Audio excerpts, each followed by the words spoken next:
आरम्भ हुन्छ।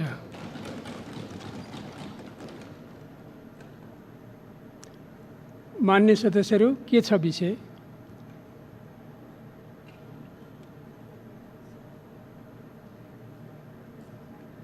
बोल्न चाहनु भएको हो?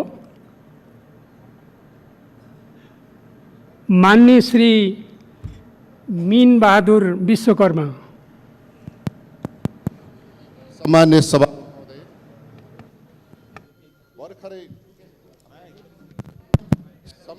महोदय,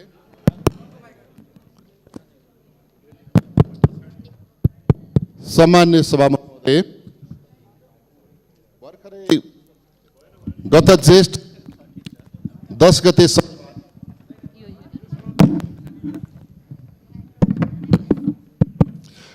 शनिबार समय 3 मिनेट। सभामुख महोदय, मुलुककै इतिहासमा सबैभन्दा ठुलो त्रासदीपूर्ण कहाली लाग्दो जातीय नरसंहारको घटना पश्चिम रुकुममा भर्खरै ज्येष्ठ 10 गते घटेको छ। सभामुख महोदयसँग म ऐतिहासिक महत्त्वलाई मध्यनजर गर्दै समयको सीमालाई अलिकति बढाउन अनुरोध पनि गर्दै केही कुराहरू राख्न चाहन्छु। 15 गते हामी बजेट प्रस्तुत गर्दैछौँ। आज हामी 13 गते छौँ। समय हामीसँग अभाव छ, तर समय अभाव मात्रै होइन सभामुख महोदय, विश्वभर फैलिएको कोरोना भाइरसले जति संसारका मानिसहरूलाई आतंकित गरेको छ, आज नेपालमा 4 महिनाको अन्तरालमा कोरोनाले 4 जना मात्रैको ज्यान लिएको छ। प्रधानमन्त्रीको हिजोको सम्बोधनबाट पनि एक खालको सन्तोष महसुस गर्नुभएको छ। तर जम्मै 1 घण्टाको रुकुमको त्यो नरसंहार गर्ने आक्रमणबाट 6 जनाको ज्यान लिएको छ, 3 जनाको लास भेटिएको छ र 3 जना अहिले पनि बेपत्ता छन्। सभामुख महोदय, त्रिशुलीमा बस खस्दाखेरि सरकारले रातारात समिति बनाउँछ, आयोग बनाउँछ र त्रिशुलीमा नेपाली सेना र गोताखोर खोजेर लास पत्ता लगाउनका लागि सरकार दौडन्छ। त्यहाँ कुनै जातको कुरा हुँदैन। तर आज जाजरकोटका नवराज विश्वकर्मा रुकुमकी सुषमा मल्लसँग 1 वर्ष अगाडि प्रेम जालमा फस्छन्। उनीहरू दुवैको मन मिलेका कारणले विवाह गर्ने निधो गरेको दुवैका अभिभावकलाई थाहा हुन्छ। प्रहरी प्रशासनमा उजुरी हुन्छ, प्रहरीले उमेर नपुगेको भनेर 1 वर्ष अगाडि उमेर पुगेपछि विवाह गर्नु भनी कागज गराइ छोडिदिन्छ। त्यही आधारमा उनीहरू एकअर्काप्रति आकर्षित हुन्छन्, मिलेर हिँड्छन् र अन्तमा घरको दबावपछि उनी मलाई लिन आऊ, मलाई अन्तै विवाह गरिदिन लागे र यहाँ आउँदाखेरि तिमी मलाई लिन आयो भने म तिमीसँग जान्छु भनेको कारणले नवराज विक आफ्ना साथीसहित उनी रुकुम पश्चिम रुकुमको चौरजारी 8मा उनी जान्छन् सोतीमा। तर त्यहाँ पुग्न साथ गाउँका मानिसहरू उनकी आमाले गाउँमा हारगुहार गर्छन्। वडाध्यक्ष डम्बर मल्ल आउँछन्, सारा मान्छेहरू भेला हुन्छन्, चारतिर घेराबन्दी गरेर ती अबोध बालकहरूलाई, कोही 18 वर्षका, 17 वर्षका, 19 वर्षका र स्वयं नवराज 21 वर्षका मानिसहरूलाई वरिपरिबाट घेरा हालेर मानौ यो गढीमाईको मेलामा राँगा काटे जस्तै गरी उनीहरूलाई साङ्घातिक आक्रमण गरिन्छ। घरेलु हतियारहरू प्रयोग भएका छन्। उनीहरूलाई 4 किलोमिटर परसम्म लखेड्दै लगिन्छ भेरीको किनारमा। एकछिन परिकल्पना गरौँ, मैले त एनिमल प्लानेट र नेसनल जोग्राफीको हेरिरहने गर्छु। त्यहाँ एउटा चारैतिरबाट बाघ र सिंहले त्यो निर्मम एउटा निर्दयी हरिणलाई लखेटे जस्तै गरी लखेटेर मारिएका छन्। केही मानिसहरू आत्तिएर भेरी नदीमा हामफालेका छन्। पौडन जान्नेहरू घर पुगे, पौडिन नजान्नेहरू अतालिएका मनस्थितिमा उनीहरू डुबेर मरे। आज 3 जनाको लास भेट्यो, बाँकीको लास भेटिएको छैन। र प्रहरी प्रशासनमा उजुरी गर्न जाँदा प्रहरी प्रशासनले पनि त्यो घटनालाई तोडमोड गर्ने गरी आज अल्मलाएको छ। त्यहाँ राजनीतिक दबाव र प्रभावमा जिल्ला प्रशासन कार्यालय परेको जस्तो देखिएको छ। त्यसैले म सभामुख महोदय मार्फत सरकारको गम्भीर ध्यानाकर्षण गर्छु र गृहमन्त्रीसँग मेरो अनुरोध पनि के छ भने भर्खरै मात्र यो कोरोना भाइरसको महामारीका बेला भारतका हिन्दुस्तानका एक चर्चित अभिनेताले एक भनाइ भन्नुभएको छ, एक भाइरस ने सबको अछूत बना दिया, एक भाइरस ने सबको अछूत बना दिया, जरा सोचो वो समाज कैसे जिया होगा जिसको हजारों साल से अछूत बनाकर रखा है। आज हजारौं वर्षदेखि अछूत बनेर बसेको यो समुदाय जो मुलुकको जनसङ्ख्याको 1/4 भाग ओगट्छ, लोकतन्त्र आयो, गणतन्त्र आयो, राजतन्त्र हट्यो, सबै हामीले परिवर्तन गऱ्यौँ। सबै परिवर्तनमा हाम्रो भूमिका कहीँ कम छैन, स्वयं रुकुम जिल्लाको कम छैन।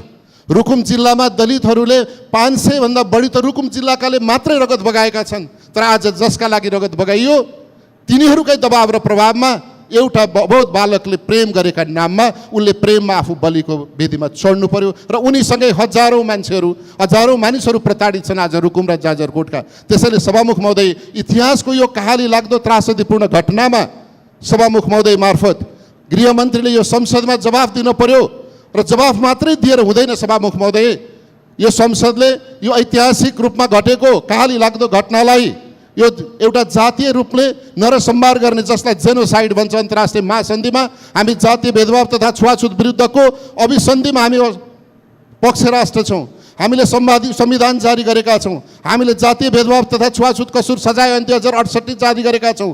पटक पटक 2007 सालमा, 58 सालमा र 63 सालमा मुलुकलाई छुवाछुत मुक्त राष्ट्र घोषणा गरेका छौँ। तर आज जसलाई मतदान गऱ्यौँ त्यसैको सरकार छ, तिनकै पार्टीका मानिसहरू संलग्न छन् र उनीहरूबाट राजनीतिक दबाव र प्रभावमा यो मुद्दालाई तोडमोड गर्न खोजिँदैछ सभामुख महोदय। त्यसैले तत्काल यहाँ बेपत्ता भएका मानिसहरूको छानबिन खोजी गर्नु पर्यो।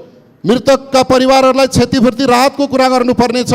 घाइतेहरू छन्, अस्पतालमा छन्, औषधि उपचार गर्नु छ र ती अभियुक्तहरूलाई पक्राउ गरेर कारबाही गर्नु छ। यी तमाम मुद्दामा सरकारको म गम्भीर ध्यानाकर्षण गराउँछु। साथसाथै यो संसदबाट, एउटा प्रतिनिधि सभाबाट यो घटनालाई छानबिन गरेर सत्य तथ्य पत्ता लगाएर सरकारलाई र संसदलाई प्रतिवेदन दिनका लागि एउटा संसदीय छानबिन समिति गठन होस् र तत्काल अहिले जसलाई अभियोग लागेको छ शङ्कास्पद व्यक्तिहरूलाई पक्राउ गरेर कारबाही गरियोस् र पक्राउ गरेका मानिसहरूलाई राजनीतिक ओहदा र पद र पहुँचका आधारमा छोड्ने र यो मुद्दालाई व्यवस्था गर्ने काम नगरियोस् भनी सम्मान्य सभामुख महोदय मार्फत सरकारको र विशेषतः गृहमन्त्रीको ध्यान आकर्षण गराउँछु। धन्यवाद। जय नेपाल। माननीय श्री पार्वती कुमारी विसुङके, समय 3 मिनट। सम्माननीय सभामुख महोदय, रुकुम पश्चिममा यही जेठ 10 गतेका दिन अन्तर्जातीय प्रेमकै कारणले भयो सामूहिक हत्या। जाजरकोटी युवा 21 वर्ष नवराज विक सुस्मिता मल्लबीचको प्रेम सम्बन्ध गत वर्षदेखिकै हो भन्ने उनका दुवै पक्षका आफन्त र चौरझारी नपाको इलाका प्रहरी कार्यालयमा समेत राम्रो जानकारी छ। केही महिना पहिला आफ्नो प्रेमलाई विवाहमा परिणत गर्न नवराज आफ्नी प्रेमीलाई लिन चौरझारी पुगेका र त्यहाँको इलाका प्रहरी कार्यालयले थाहा पाइसकेपछि केटा र केटी दुवैले राखी यो बाल विवाह हुन्छ, त्यसो भएको उनीहरूले उमेर पुगेपछि मात्रै विवाह गर्न पाउँछौ भनेर शर्त गराई पठाएको, केटा र केटीलाई आफ्नो घरमा पठाएको रेकर्ड त्यो इलाका प्रहरी कार्यालयमा खोज्यो भने पाइन्छ। तर विडम्बना दोस्रो पटक पनि प्रेमीले बोलाएपछि आफ्ना दौतरी साथी लिएर प्रेमलाई वैवाहिक सम्बन्धमा परिणत गर्ने सपना बोकेर गएका नवराजले आफ्नो ज्यान मात्रै गुमाएनन्, आफ्ना दौतरी साथी 2 जना साथी गुमाउनु पुगे। 3 जना साथी अहिले पनि बेपत्ता छन्। मारिएका 6 जना चौरझारी वडा नम्बर मारिएका 6 जनालाई चौरझारी वडा नम्बर 8 का वडा अध्यक्षको नेतृत्वमा ठुलो जत्थाले कुटी विभत्स हत्या गरी भेरी नदीमा फालेको र 3 जना नवराज विक, टिकाराम नेपाली र गणेश बुढा मगरको शव भेटिए पनि 3 जना लोकेन्द्र सुनार, सञ्जु विक र गोविन्द साईको अझै शव भेटिएको छैन। योभन्दा ठुलो समाजमा अरू बर्बरता के हुन सक्छ? सभामुख महोदय, तत्कालीन व्यवस्थापिका संसदबाट जातीय भेदभाव तथा कसुर सजाएर ऐन 2068 जेठ 10 गते पास भएकै दिन उत्सवको रूपमा मनाउनु पर्नेमा त्यही दिन 6 जनाको सामूहिक हत्या, त्यही पनि जातकै कारणले गरिनु, यो कतिसम्मको बर्बरता हो, कतिसम्मको उत्पीडन हो? जहाँबाट उत्पीडनमा परेका वर्ग समुदायको अपनत्व गर्ने शासन ल्याउँछौँ भने सुनौला सपना बाँडेर तत्कालीन माओवादी पार्टीले जनयुद्ध घोषणा गरेको थियो। तर आज त्यही जनयुद्ध घोषणा गरेको ठाउँ जो जनयुद्धमा शहीद भएको दलितको सपना थियो, त्यो सभामुख महोदय सबै जातका कारणले मारिए। अब यो कहिलेसम्म?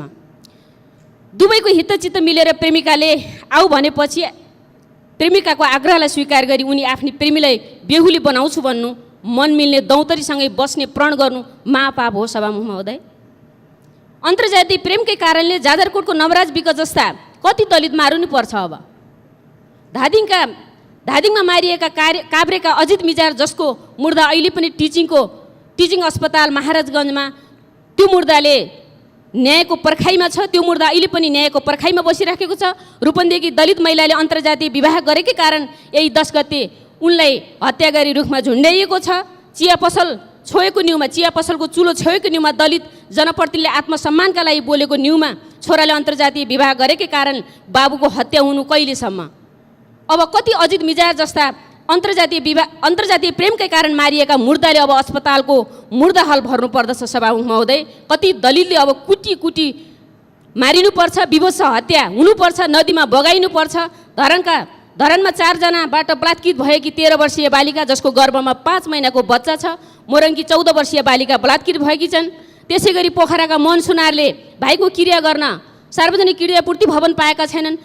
जाजरकोटका अध्यक्ष रामबहादुर सुनार जातकै कारण कुटिएका छन्। यो बर्बरता कहिलेसम्म?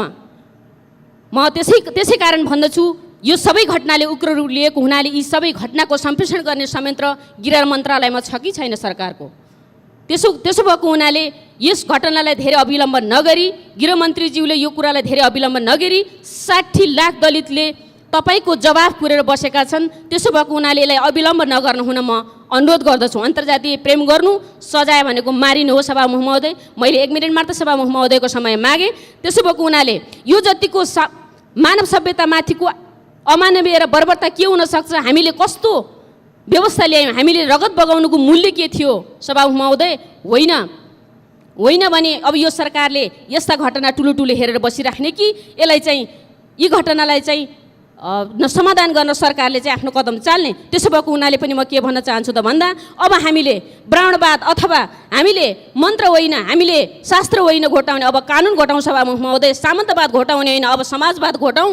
बर्बरता होइन, भारतीयत्व सिर्जना गर्न सिकाउँ। मानव मार्ने होइन, उसको जिउन पाउने अधिकार भन्ने सिकाउँ। यो पनि स्मरण गराउँदछु सभामुख महोदय। आजको यो राष्ट्र निर्माणमा 20 नकर्जीदेखि 10 वर्षीय जनयुद्ध र 62-63 को 19 दिने जनआन्दोलनमा सफल पार्नेमा दलित समुदायको योगदान कम छैन। मलाई यो पनि स्मरण छ, अधिकारको खोजी गर्दै गर्दा अधिकारको तिर्खा नमेटिएर यही देशका नारीहरूले जल समाधि लिएको पनि हाम्रै देश नेपाल हो। त्यसैले म अन्तमा भन्न चाहन्छु, यस गरिमामय सदनमा हामी 60 लाख दलित समुदाय न्यायका भोका छौँ। न्यायकै तिर्खामा भएकाले हामीलाई सरकारले बुको सातु होइन, क्युरिफाई गरेको पानीको व्यवस्था गरियोस्। त्यो भनेको माथि सबै घटनाको सत्य तथ्य छानबिन गरेर पीडितलाई न्यायको प्रत्याभूति दिलाउनका लागि सरकारको तर्फबाट निष्पक्ष र स्वतन्त्र प्रकृतिको उच्च स्तरीय न्यायिक समिति बनाइयोस् र जनताबाट अनुमोदित संसदबाट समेत उच्च स्तरीय संसदीय छानबिन समिति गठन गरियोस् भनी सभामुख मार्फत म नेपाल सरकारलाई ध्यानकर्षण गराउँछु। धन्यवाद। माननीय श्री रेणुका गुरुङ।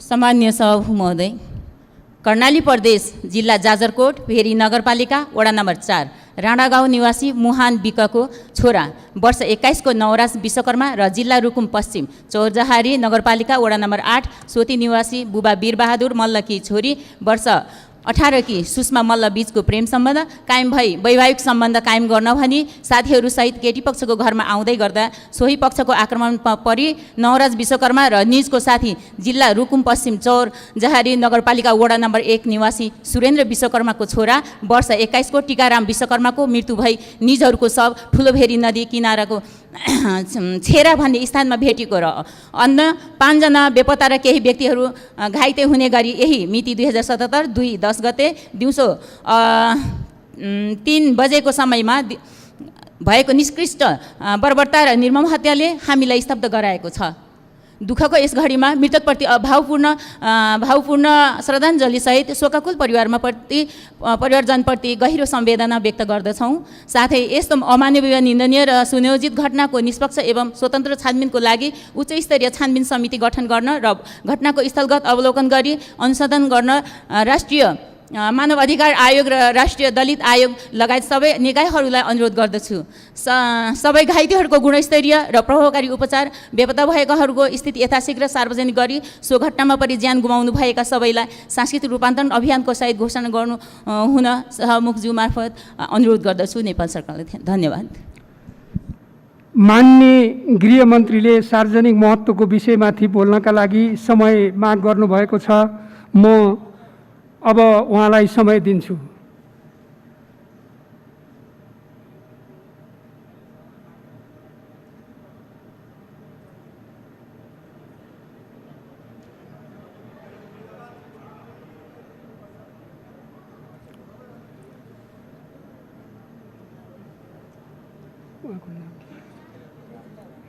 हुन्छ मान्यज्यू, संक्षिप्तमा राख्नुहोस् आफ्नो कुरा।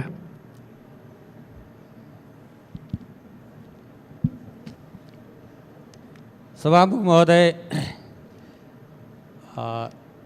चौरजारी नगरपालिका वडा नम्बर 8मा घटेको दुःखद घटना र त्यसमाथि पनि दलितको कारणले घटेको घटना अझ दुःखद र गम्भीर घटना हो। यो घटना प्रेम सम्बन्धसँग सम्बन्धित छ भन्ने कुरा पनि यहाँ प्रष्ट भइसकेको छ। तर घटनाको प्रकृति, त्यहाँको यथार्थ अवस्था, समग्र कुराहरूको अनुसन्धान अध्ययन गर्नको लागि स्थानीय प्रशासन दुवै जिल्लाको, जाजरकोट र रुकुम दुवै जिल्लाको प्रशासन अत्यन्त सक्रियतापूर्वक लागेको छ। पहिलो कुरा। र सत्य तथ्य सार्वजनिक गर्न, ल्याउन, दोषीमाथि कारबाही गर्न हामी सबैले आफ्नो ठाउँबाट मद्दत गरेका छौँ, सहयोग गरेका छौँ र स्थानीय पार्टीहरू, स्थानीय सरकार सबै त्यसमा सहयोगी भनेर अगाडि गएको अवस्था हो सभामुख महोदय। र यसरी 3 जनाको अहिलेसम्म नदीमा लास बगेको नदीबाट किनारामा लास भेटिएको छ। 3 जना अझै बेपत्ता भएको अवस्था हो सभामुख महोदय। र स्थानीय प्रहरीको रिपोर्ट अनुसार त्यहाँ 18:30 बजे घटना घटेको छ। 18:30 बजे घटना घटेको छ र त्यसमा मैले वीरबहादुर मल्लको घरमा नवराज विक लगायतका 18 जना युवाहरू आएको देखेपछि उनको श्रीमतीले छिमेकीहरूसँग गुहार गरेको र गुहारपछि छिमेकीहरू लकडाउनको बेलामा आएका युवाहरू को हुन् भनेर त्यसपछि त्यहाँ झडप सुरु भएको र झडप सुरु हुँदै जाने क्रममा दुवैतिरबाट त्यतिखेरै वडा अध्यक्षले प्रहरीलाई खबर गरे। प्रहरी तत्काल त्यो ठाउँमा आइपुगेको छ र प्रहरीसँगै त्यो झडप अगाडि बढ्दै जाँदा नदी किनारामा 11 जनाले हाम फालेको र 5 जना तैरिन सफल भएको, 6 जना हराएको मध्येमा 3 जनाको लास प्राप्त भएको छ, जसमा नवराज विक लगायतका अरू 2 जना व्यक्तिहरू हुनुहुन्छ, युवाहरू हुनुहुन्छ। यसरी घटना घटेको छ र त्यो घटनाको सत्य तथ्य छानबिन गर्ने कुरामा हामी सबैको सम्झ त्यहाँ कुनै राजनीतिक दबाब हुन सक्दैन। रुकुममा यस्ता घटनाहरूको बारेमा, छुवाछुतसँग सम्बन्धित घटनाहरूको बारेमा सभामुख महोदय राजनीतिकरण हुन सक्दैन। सत्य तथ्य छानबिन हुनेछ र म के कुरा राख्न चाहन्छु भने सभामुख महोदय, मान्य सदस्यहरू मेरो कुरा टुङ्ग्याउन पाऊँ सभामुख महोदय, सुन्नु न, कुरा सुन्नु न, मेरो कुरा टुङ्ग्याउन पाऊँ, मेरो कुरा टुङ्ग्याउन पाऊँ सभामुख महोदय।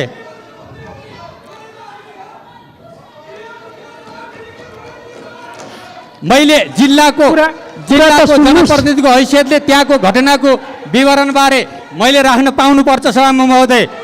म जिल्लाको प्रतिनिधिको हैसियतले त्यहाँका दलितहरूमाथि भएको अन्यायको कुरा मैले पनि बोल्न पाउनुपर्छ। मैले बोल्न नपाउने कुरा मान्य सदस्यहरू हुँदैन सभामुख महोदय। मैले पनि बोल्न पाउनुपर्छ। त्यहाँ भएको घटनाको बारे मैले पनि बोल्न पाउनुपर्छ। संक्षिप्तमा बोल्नुहोस्, सम्हालिनुहोस्। बस्नु, सम्हालिनुहोस्।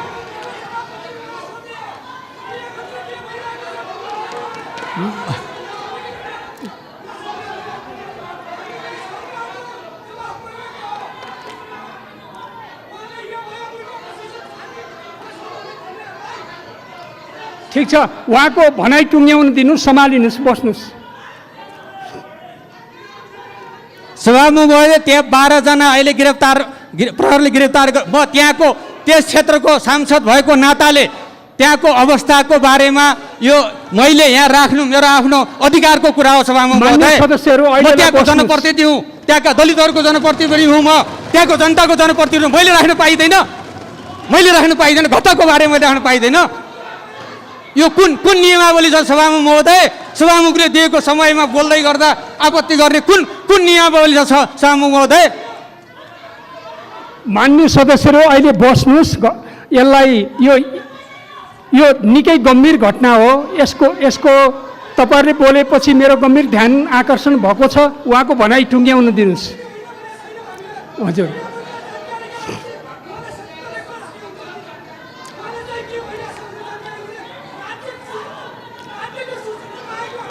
तपाईँहरूले आफ्नो भनाइ राख्नुभयो, अहिले बस्दिनुहोस्। मेरो विशेष अनुरोध छ, यता मान्यज्यू भनाइ टुङ्ग्याउनुहोस्। मैले मेरो बोल्ने पाउने अधिकारको हनन नगरियोस्। म त्यहाँको जनप्रतिनिधि हुँ, त्यहाँका दलितको आवाज पनि मैले बोल्न पाउनुपर्छ, त्यहाँका जनताको आवाज मैले बोल्न पाउनुपर्छ। संसदमा मैले बोल्न ध्यानाकर्षण बोल्न किन नपाउने? उहाँलाई भनाइ टुङ्ग्याउनु मैले पनि समय मागेको छु, मैले बोल्न किन नपाउने सभामुख महोदय? भनाइ टुङ्ग्याउनु मैले कसैको कुनै मन्त्रीको जवाब दिँदै छैन। मैले मेरो कुरा मेरो जिल्लाको नाताले त्यहाँ भएका घटनाको सत्य विवरणमा राख्नु मेरो कर्तव्य हो सभामुख महोदय। अरू मान्य सदस्यहरू बस्नु होला, आफ्नो ठाउँमा बस्नु होला। भएका घटनाहरूमा मेरो बोल्ने अधिकार छैन? अधिकार छ, अब भनाइलाई टुङ्ग्याउनुहोस्। मान्य सदस्यहरू म के मान्न चाहन्छु भने घटनाको सत्य तथ्य छानबिन गरेर मान्य सदस्यहरू अहिले तपाईँ बस्नुहोस्। प्रतिनिधिमूलक रूपमा तपाईँलाई पनि म समय दिन्छु। अहिले सार्वजनिक गर्नको लागि संसदीय समिति बनाउँदा पनि बनाएर वा अन्य समितिहरू बनाएर भने यसको छानबिन गर्नुपर्छ, स्तरगत अध्ययन गरेर छानबिन गर्नुपर्छ भन्ने माग पनि म गर्न चाहन्छु। अहिलेलाई तपाईँ बस्नु। यो घटनालाई राजनीतिकरण कसैले नगरियोस्। त्यहाँ सत्य तथ्य छानबिनको लागि म त्यहाँको जनप्रतिनिधिको हैसियतले सहयोग गर्न म तयार छु, म सहयोग गर्छु र त्यहाँ कसैले पनि त्यहाँ सहयोग गर्न सबै जनता पनि तयार छ। यो कुरा पनि म जानकारी गराउँछु र मृतकहरूप्रति हार्दिक श्रद्धाञ्जली म व्यक्त गर्न चाहन्छु र दोषीमाथि कारवाहीको म माग गर्न चाहन्छु। सरकारले यो छानबिन गरोस्। मैले मेरो जनप्रतिनिधिको हैसियतले त्यहाँ भएका घटनाहरू बोल्दा बोल्दै आपत्ति गरेको कुरा मेरो पनि आपत्ति सभामुख महोदय। धन्यवाद। मान्य सदस्यहरू अरू सबै बस्नुहोस्। एकजनाले चाहिँ आफ्नो भनाइ 1 मिनेटमा राख्नु होला।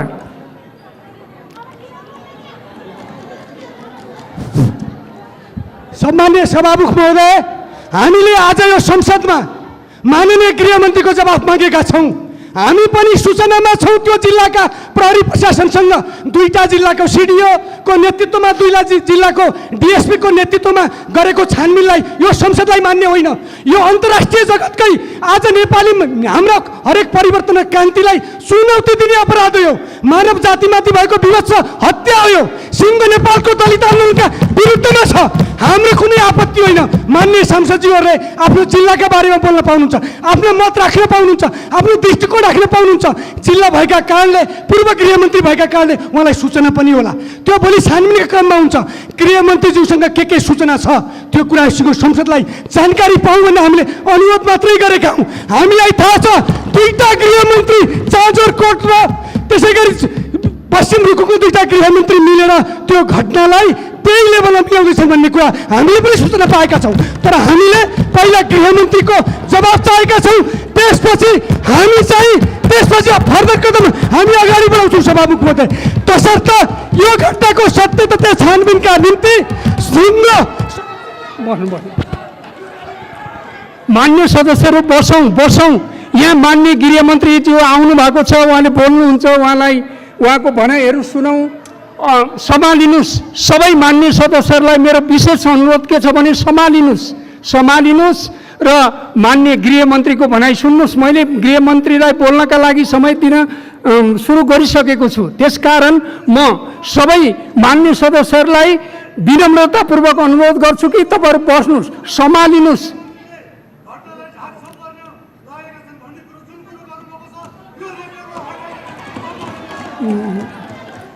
ठिक छ, अहिले बस्नुहोस्।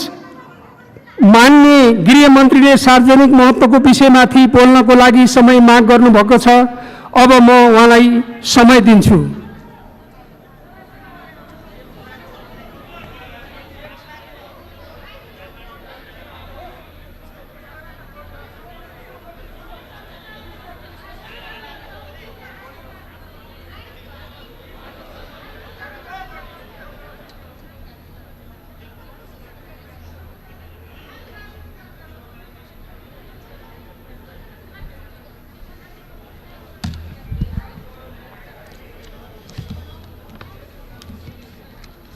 सम्मान्य सभामुखज्यू, यही जेठ 10 गते रुकुम पश्चिम चौरजारी नगरपालिका वडा नम्बर 8 में भएको घटनाका सम्बन्धमा नेपाल सरकारको गम्भीर ध्यान आकर्षण भएको छ।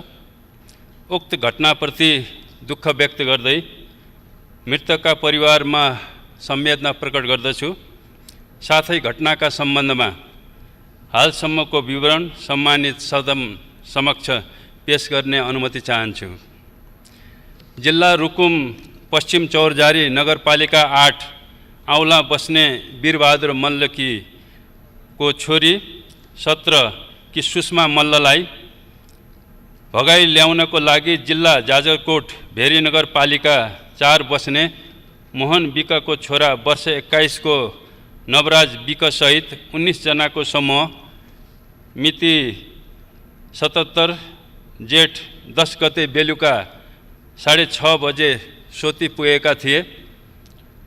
भगाई लाने क्रममा केटी पक्ष र केटा पक्षको आफन्तबीच झगडा हुँदा केटी पक्षकाले केटा पक्षकालाई भेरी नदी अवलतर्फ लखेटेका थिए। केटा पक्ष जिल्ला जाजरकोट भेरी नगरपालिका 4 बस्ने वर्ष 21 को सुदीप खड्का सामान्य घाइते भएको र केटा पक्षका 5 जनालाई अस्थायी प्रहरी पोस्ट राउत गाउँ र 7 जनालाई इलाका प्रहरी कार्यालय चौरजारीबाट खटिएको प्रहरी टोलीले नियन्त्रणमा लिएको थियो।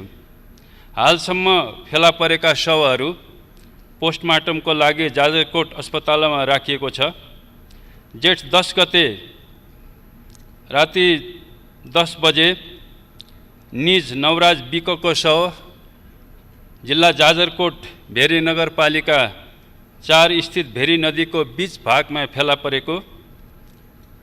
11 गते 6:30 बजे भेरी नगरपालिका 12 खोदाखोला स्थित भेरी नदीको बीच बगरमा जिल्ला रुकुम पश्चिम चौरजारी नगरपालिका 1 लामीछाने बस्ने वर्ष 20 को टीकाराम सुनारको शव फेला परेको। 12 गते अपराह्न 4 बजेतिर भेरी नगरपालिका 12 मा जाजरकोट भेरी नगरपालिका वडा नम्बर 4 राणा गाउँ बस्ने वर्ष 17 को गणेश बुढाको शव फेला परेको। हालसम्म फेला नपरेको र खोजी कार्य जारी रहेको छ।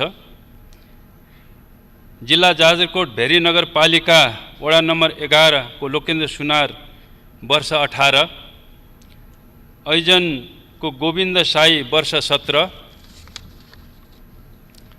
ऐजन वडा नम्बर 4 को सञ्जु विक वर्ष 17 र बेपत्ताहरूको खोजी कार्यको लागि गोताखोर समेत परिचालन गरिएको छ। नवराज विक सहित समूहमा गएको जिल्ला रुकुम पश्चिम चौरजारी नगरपालिका 1 बस्ने गोपाल बुढाथोकी बीच बाटोबाट फर्किएको भनी निजले प्रहरीलाई जानकारी गरेको। घाइते सुदीप खड्काको मिसन अस्पताल चौरजारी उपचार गरी डिस्चार्ज भइसकेको। केटा पक्षका सम्पर्कमा आएका सबै 12 जनालाई इलाका प्रहरी कार्यालय चौरजारीबाट जिल्ला प्रहरी कार्यालय जाजरकोटमा बुझाई सामान्य सोधपुछपछि आफन्तको जिम्मा लगाइएको।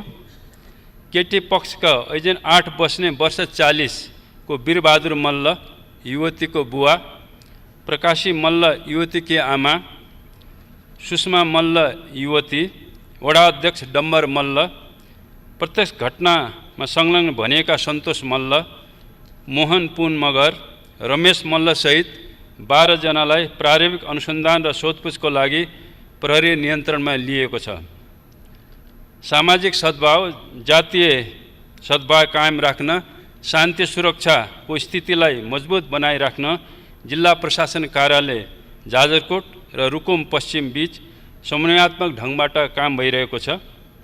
यस घटनाको सत्य तथ्य छानबिन गरी रायसहितको प्रतिवेदन पेश गर्नका लागि गृह मन्त्रालयका सहसचिवको संयोजकत्वमा प्रहरी वरिष्ठ उपरीक्षक, राष्ट्रिय अनुसन्धान विभागको अधिकृत प्रतिनिधि, महान्यायाधिवक्ताको कार्यालयका अधिकृत प्रतिनिधि र गृह मन्त्रालयको उपसचिव रहने गरी 5 सदस्यीय छानबिन समिति गठन गरिएको छ र निश्चय पनि चाहिँ यो छानबिन समितिले यथाशीघ्र चाहिँ सत्य तथ्य पत्ता लगाए चाहिँ दोषीहरूलाई चाहिँ कानुनको कठघरामा चाहिँ उभाउनेछ भन्नेमा गृह मन्त्रालय चाहिँ विश्वस्त छ।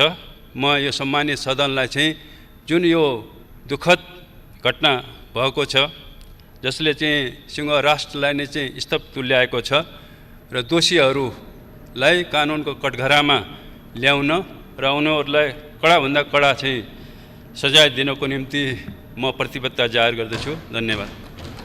मान्य सदस्यहरू, प्रतिनिधि सभा नियमावली 2075 को नियम 219 को 2 बमोजिम मान्य मन्त्रीको वक्तव्यको सम्बन्धमा प्रश्न सोध्न चाहनुहुने मान्य सदस्यले आफ्नो नाम 3 मिनेटभित्र सभामुखको डायससँगै बसेका कर्मचारीलाई लिखित रूपमा उपलब्ध गराइदिन हुन अनुरोध गर्दछु। प्रश्नकर्ता मान्य सदस्यहरूले विषयवस्तुमा केन्द्रित रही 1 मिनेटभित्र प्रश्न सोध्न सक्नुहुनेछ। सर्वप्रथम मान्य श्री लक्ष्मी परियार। सम्माननीय सभामुख महोदय, अहिले गृहमन्त्रीज्यूले रुकुमको घटनालाई लिएर जवाफहरू दिनुभएको छ। हामी यो जवाफ सकारात्मक रूपमा जो पीडितहरूले न्याय पाउँछन् भन्ने पक्षमा हामी विश्वास गर्छौँ। हुन त धेरै लामो समयसम्म हामीले थुप्रै कुराहरूको प्रश्नको उत्तर त पाएका छौँ, तर कार्यान्वयन हामीले पाएका छैनौँ।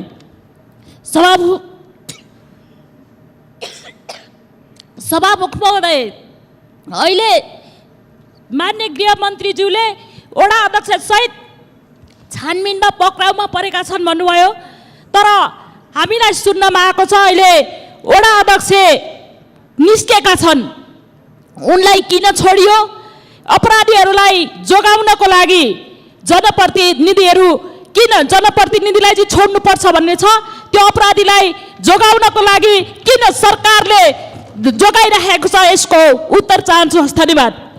माननीय श्री विमला विक।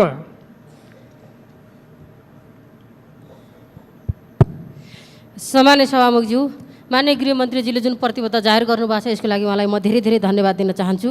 तर यो घटना सन्दर्भ हेर्दा के देखिन्छ भने सामान्य सभामुखज्यू, मैले बिहान मात्र इन्टरभ्यू सुनेको थिएँ। सम्बन्धित जिल्लाको सिडिओ साहबले के भन्नुभएको छ भने यो जातीय विभेदको घटना हो कि होइन अनुसन्धान गर्दैछौँ भन्नुहुन्छ।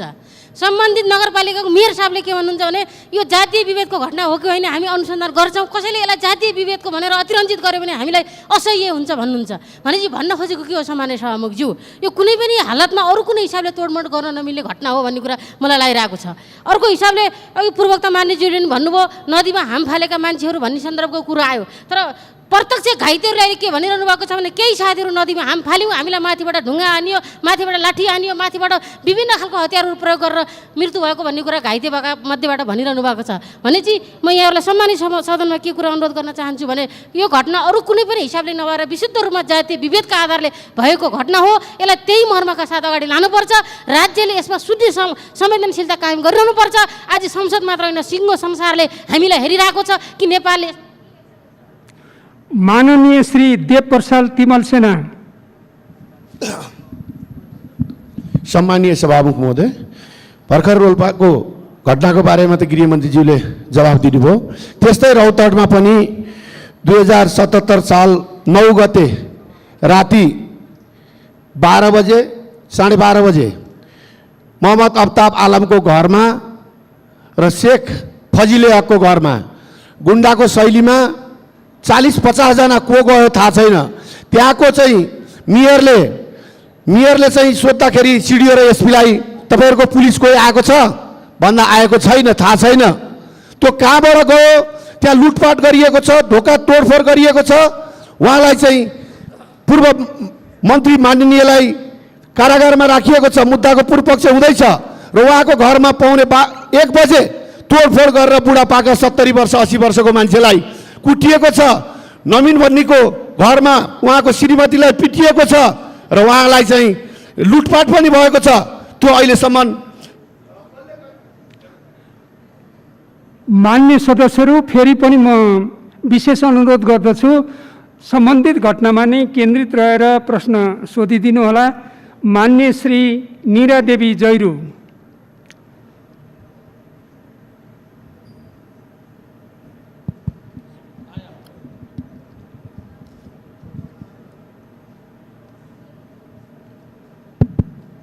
सम्माननीय सभामुख महोदय, आजको यस सम्मानित सदनमा उठेको जुन विषय छ सम्पूर्ण नेपालीहरूको ध्यान आकर्षण हुनु गएको छ र यसमा म पनि समर्थन जनाउन चाहन्छु। भर्खरै मात्रै माननीय गृहमन्त्रीज्यूले राख्नुभएको कुरा जुन छानबिन गर्ने र घटनाको सत्य तथ्य रिपोर्ट बाहिर ल्याउने भन्नुभएको छ। म थोरै के कुरा राख्न चाहन्छौँ भने आज मात्रै होइन, जातीय छुवाछुतका घटना घटेको, त्यसैले पटक पटक सदनमा कुरा उठिरहने, हामी माग गरिरहने, छलफल हुने र निष्कर्षमा नजाने हो भने हामीले कुरा उठान गर्नका निम्ति उठायौँ भन्ने लाग्न सक्छ। त्यसैले तात्कालीन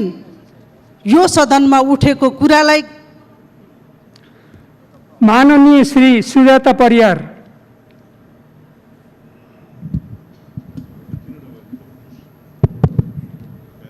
सम्माननीय सभामुख महोदय मार्फत मेरो गृहमन्त्रीज्यूलाई प्रश्न छ, जिज्ञासा छ। जाजरकोट निवासी नवराज विक र रुकुम निवासी सुषमा मल्लबीच रहेको प्रेम सम्बन्धलाई विवाहमा परिणत गर्दाखेरि केटी पक्षको आमा लगायत अन्य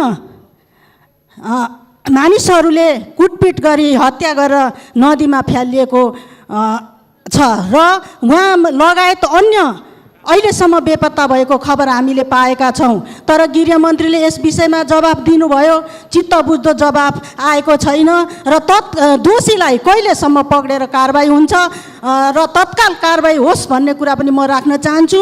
र अहिलेसम्म चाहिँ नि यहाँ जानकारी भएसम्म सहसचिवको संयोजकमा छानबिन समिति भनेर भन्नुभयो, किन संसदीय छानबिन समिति बनाउन कन्जुसाइ गर्ने हो गरेको? माननीय श्री विमला विश्वकर्मा। सम्माननीय सभामुख महोदय, रुकुम पश्चिमको घटनाले अमानवीयताको पराकाष्ठ नागेको छ। छुवाछुत मुक्त राष्ट्र घोषणा भइसके पनि जति नियम कानुन बने पनि किन सानो जात भएकै कारण मारिन्छन् दलितहरू? अन्तर्जातीय विवाह गरेकै कारण कति दलितका छोराछोरीले ज्यान गुमाउनु पर्ने हो? रुकुम घटनामा नवराज विक सहित 3 जनाको ज्यान गएको छ, 3 जना हराइरहेका छन्। यो देश अन्धा कानुन भएको देश हो। ब्राह्मणवाद कहिलेसम्म हावी हुने यो देशमा? एउटा ब्राह्मण क्षेत्रीका छोराछोरी मर्दा पुरा देश आन्दोलित हुन्छ, तर दलितका छोराछोरी कुटेर मारिन्छन्, झुन्ड्याएर मारिन्छन्, बलात्कार गरेर मारिन्छन्। सिङ्गो समाज नै तै चुप मै चुप हुन्छ। किन? म गृहमन्त्रीज्यूलाई प्रश्न गर्न चाहन्छु, यति बेला गृह मन्त्रालयले नै दोषी उप कडा कारबाही गर्नका निम्ति केन्द्रबाटै अनुसन्धान टोली पठाइसक्नु पर्ने हो, उच्च स्तरीय छानबिन समिति बनाइसक्नु पर्ने हो, तर त्यसो भइरहेको देखिएको छैन। माननीय श्री आशा कुमारी विक। सम्माननीय सभामुख महोदय, सभामुख मार्फत म गृहमन्त्रीज्यूलाई प्रश्न गर्न चाहन्छु। मानव जातिलाई गिज्याएको यो रुकुम घटना हामी दलित जातिले कहिलेसम्म यस्ता खाले जातीय विभेदका कारणै सधैँभरि मर्नुपर्ने, संसदमा आवाज उठाइराख्नुपर्ने यो कहिलेसम्म हो र यो घटनाको खास दोषीलाई कारबाही कहिलेसम्म हुन्छ र यो देशका जनताले जहिले पनि जातीय आधारमा कुटिनुपर्ने, मारिनुपर्ने घटना कहिलेसम्म रहिरहन्छ? गृह मन्त्री लगायत म सरकारको ध्यान आकर्षण गर्न चाहन्छु, जवाफ जान्न चाहन्छु। हस्त धन्यवाद।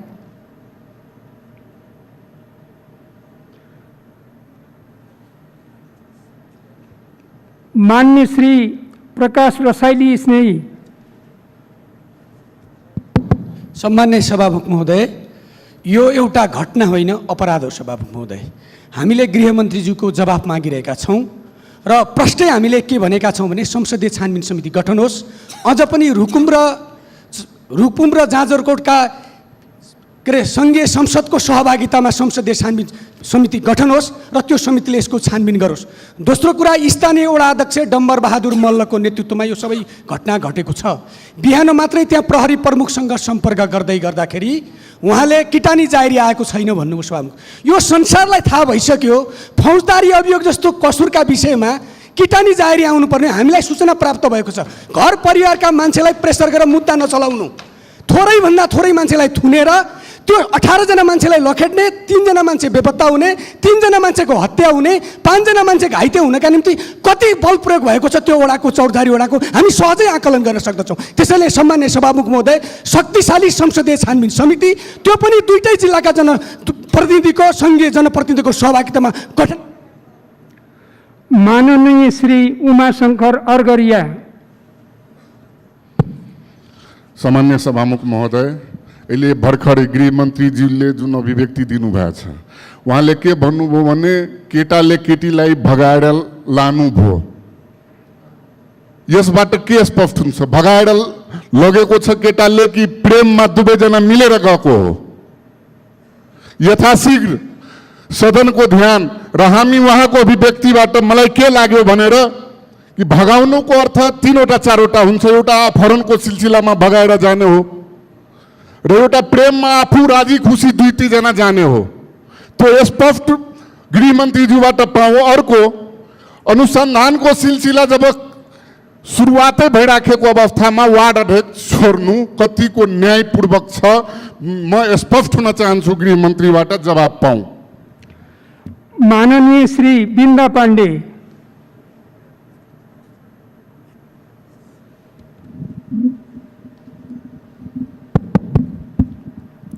सम्माननीय सभामुख महोदय, यो रुकुममा घटेको घटना यो दलित विरुद्धको मात्रै होइन, यो मानवता विरुद्धको अपराध हो। यसर्थ दोषीलाई हदैसम्मको कारबाही हुनुपर्छ भन्नेमा दुई मत छैन।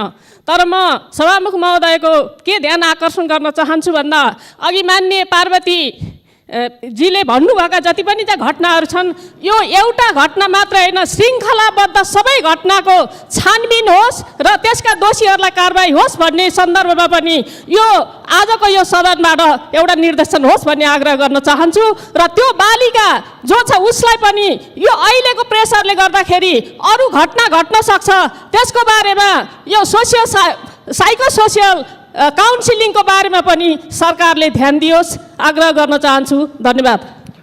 माननीय श्री खगराज अधिकारी।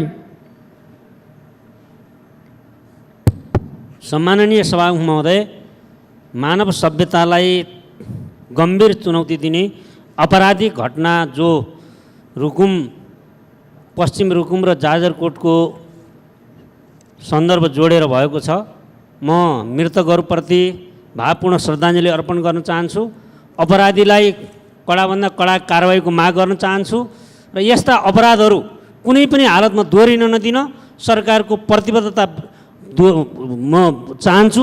र गृहमन्त्रीज्यूलाई म निवेदन गर्न चाहन्छु, कुनै पनि हालतमा जुनसुकै स्रोत साधन या पावर प्रयोग गरेर अपराध ढाकछोप गर्ने काम नगरियोस्। दलित समुदायमाथिको यो अत्याचार, निर्ममतापूर्वकको अत्याचार, मानव हत्यालाई कुनै पनि हालतमा छुट नदियोस् भन्ने पनि म जोरदार माग गर्न चाहन्छु। यो मानव सभ्यता र नेपाली समाजलाई कलङ्क हो र यो कलङ्कलाई सदा निमिट्यान्न पार्ने प्रतिबद्धता पनि चाहन्छु। धन्यवाद। मान्य श्री प्रेम सुवाल। सम्माननीय सभामुख महोदय मार्फत गृहमन्त्रीज्यूसँग जिज्ञासा राख्न चाहन्छु। प्रजातन्त्रको यो लामो समयसम्म पनि पक्षपात यथावत रहेको र प्रजातन्त्रलाई जगदेखि अभ्यास गराउनु पर्नेमा सत्तापक्ष र सत्तामा गएका पार्टीहरूमा कमजोरी देखिएको यसले देखाउँछ यो घटनाले। र साथसाथै र रुकुममा जुन घटना घट्यो यो वर्ग सङ्घर्षको आँखाले पनि हेर्नुपर्ने हुन्छ। वर्ग सङ्घर्ष अझ चालु छ भनेर पनि यसले देखाउँछ र प्रजातन्त्र र प्रजातान्त्रिक पार्टीहरूलाई यसले एउटा चुनौती पनि दिएको छ र साँचो अर्थमा प्रजातान्त्रिक काम भएकै छैन र निष्पक्ष ढङ्गले, पक्षपात रहित ढङ्गले काम गर्ने बन्दोबस्त भएको छैन भन्ने कुरा यसले देखाउँछ र यस घटनाको निष्पक्ष छानबिन गरी दोषीलाई कारबाही गर्नु आवश्यक छ। धन्यवाद। माननीय श्री बालकृष्ण खाँड।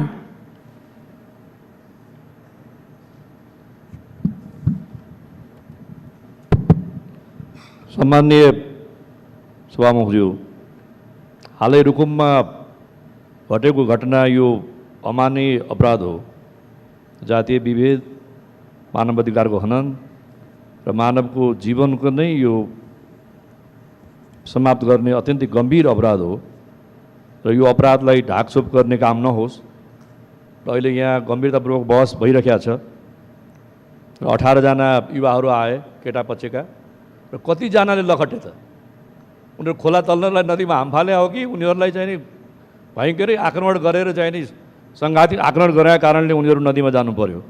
यो गम्भीर अपराध भएको कारणले संसदीय छानबिन बनाउनु जरुरी छ भन्ने म आफ्नो आग्रह राख्दछु। धन्यवाद।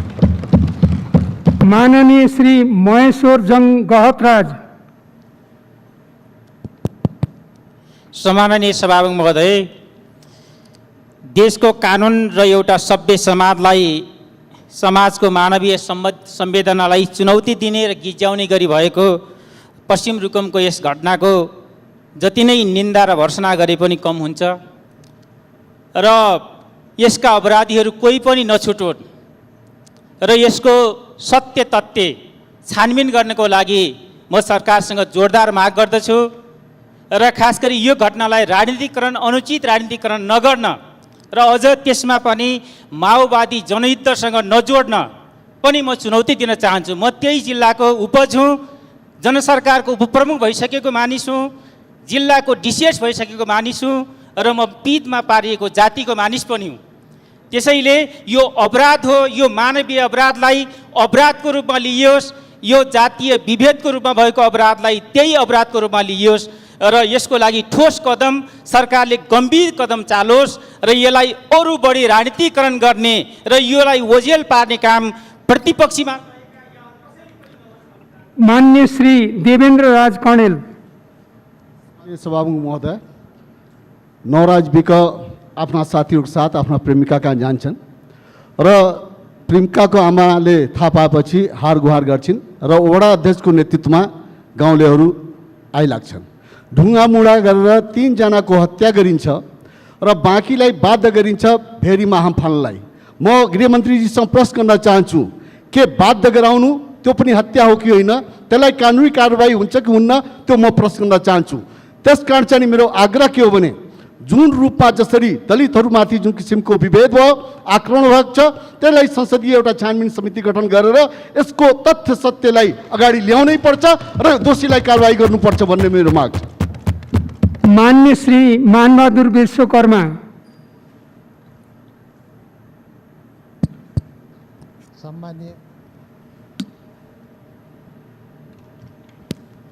सम्माननीय सभामुख महोदय, यो दुःखद घटनाका विषयमा गृहमन्त्रीजीले चाहिँ यहाँ आफ्नो केही स्पष्टीकरण दिइसक्नु भएको छ र त्यो स्पष्टीकरणका सम्बन्धमा मलाई के भन्नु छ भन्दामा उहाँले ती चाहिँ भने जाजरकोटबाट गएका मान्छेहरू चाहिँ नदीमा हाम फाले भन्नुभयो।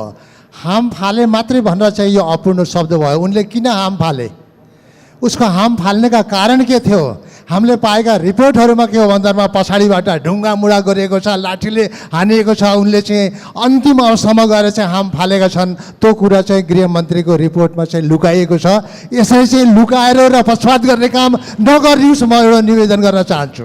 दोस्रो कुरा म के भन्न चाहन्छु त भन्दामा यहाँ उहाँले चाहिँ समय तोक्नु भएको छैन। उपयुक्त समयमा भनेको के हो? एकदम यसलाई चाहिँ छिटोभन्दा छिटो समय तोक्नुपर्छ, प्रतिवेदन दिनको लागि तोक्नुपर्छ। दोस्रो कुरा हो। तेस्रो कुरा म के भन्न चाहन्छु भन्दामा दलितप्रति जुन श्रृङ्खलाबद्ध घटना भइरहेका छन्, अघि भर्खर पनि यहाँ एउटा आयो काभ्रेको चाहिँ एउटा। मान्य श्री तेजुलाल चौधरी।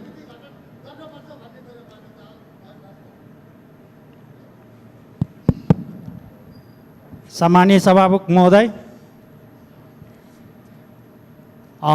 जुन घटना यो जातिको विरोधमा जुन बाहुनवादले यो घटना घटाएको छ, त्यो मानववादको सबभन्दा दुर्घटना भनौँ या अति नै घटना हो। त्यस कारणले मैले गृहमन्त्रीज्यूलाई मेरो प्रश्न के छ भन्दाखेरि 18 जना व्यक्तिहरू जुन गयो, 18 जना व्यक्तिलाई मार्नका लागि पुरै गाउँले र 12 जना मात्रै भ्यायो कि अरू पनि छ भन्ने कुरा आग्रह गर्न चाहन्छु र वडा अध्यक्षलाई किन छोडियो? साथै यो छानबिन गर्नका लागि उच्च स्तरीय संसदीय छानबिन माग गर्न चाहन्छु। धन्यवाद। मान्य श्री डाक्टर अमरेश कुमार सिंह। सम्मानीय सभामुख महोदय, वास्तवमा जुन रुकुम पश्चिममा जुन घटना घटेको छ संसदले जति गम्भीरताले लिनुपर्ने म त्यति देख्दैन। किनकि हामी यो कस्ता गणतन्त्रमा कस्ता संविधानको तहत यहाँ छलफल गरिराखेका छौँ कि दलितको मुद्दा दलितले उठाउनु पर्ने, बाँकी ठुलो नेताहरूले उठाउनु नपर्ने। दोस्रो कुरा, जहिले पनि गृहमन्त्रीको जवाबसँग म सन्तुष्ट छैन, किनकि जब यो गृह मन्त्रालय अन्तर्गत छानबिन छ भने त्यो घटनालाई ढाकछोप गर्नलाई बनाइन्छ। त्यसकारण संसदीय छानबिन समिति गठन होस्, त्यसपछि मात्रै घटनाको सत्य तथ्य बाहिर आउँछ। न त यो गणतन्त्रको संविधानमाथि एउटा कालो धब्बा हो रुकुम पश्चिमको घटना।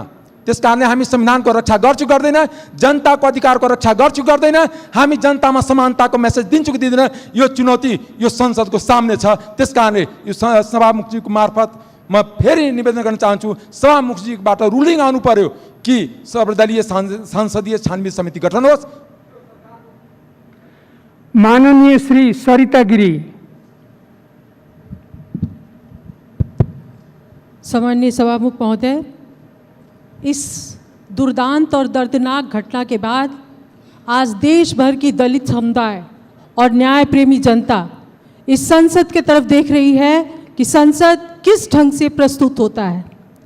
सभामुख महोदय, शंका करने की जगह तो तभी हो गई जब माननीय गृह मंत्री के बोलने के पहले जनप्रतिनिधि के रूप में सत्तासीन दल के उस क्षेत्र के सभासद आके अपना विचार प्रस्तुत किए, और इतना उनका जो विचार का जो प्रस्तुतिकरण है वो दूसरों पे आरोप लगा रहे हैं कि राजनीतिकीकरण नहीं हो, लेकिन राजनीतिकीकरण की प्रक्रिया उन्होंने शुरू की है। सभामुख महोदय, 18 व्यक्ति भगाने के लिए किसी लड़की को नहीं जाते हैं, वो बारात लेके जा रहे थे, धोखा हुआ है, और ये सामुदायिक हत्या और हिंसा का मामला है और सरकार इसको संरक्षण दे रही है।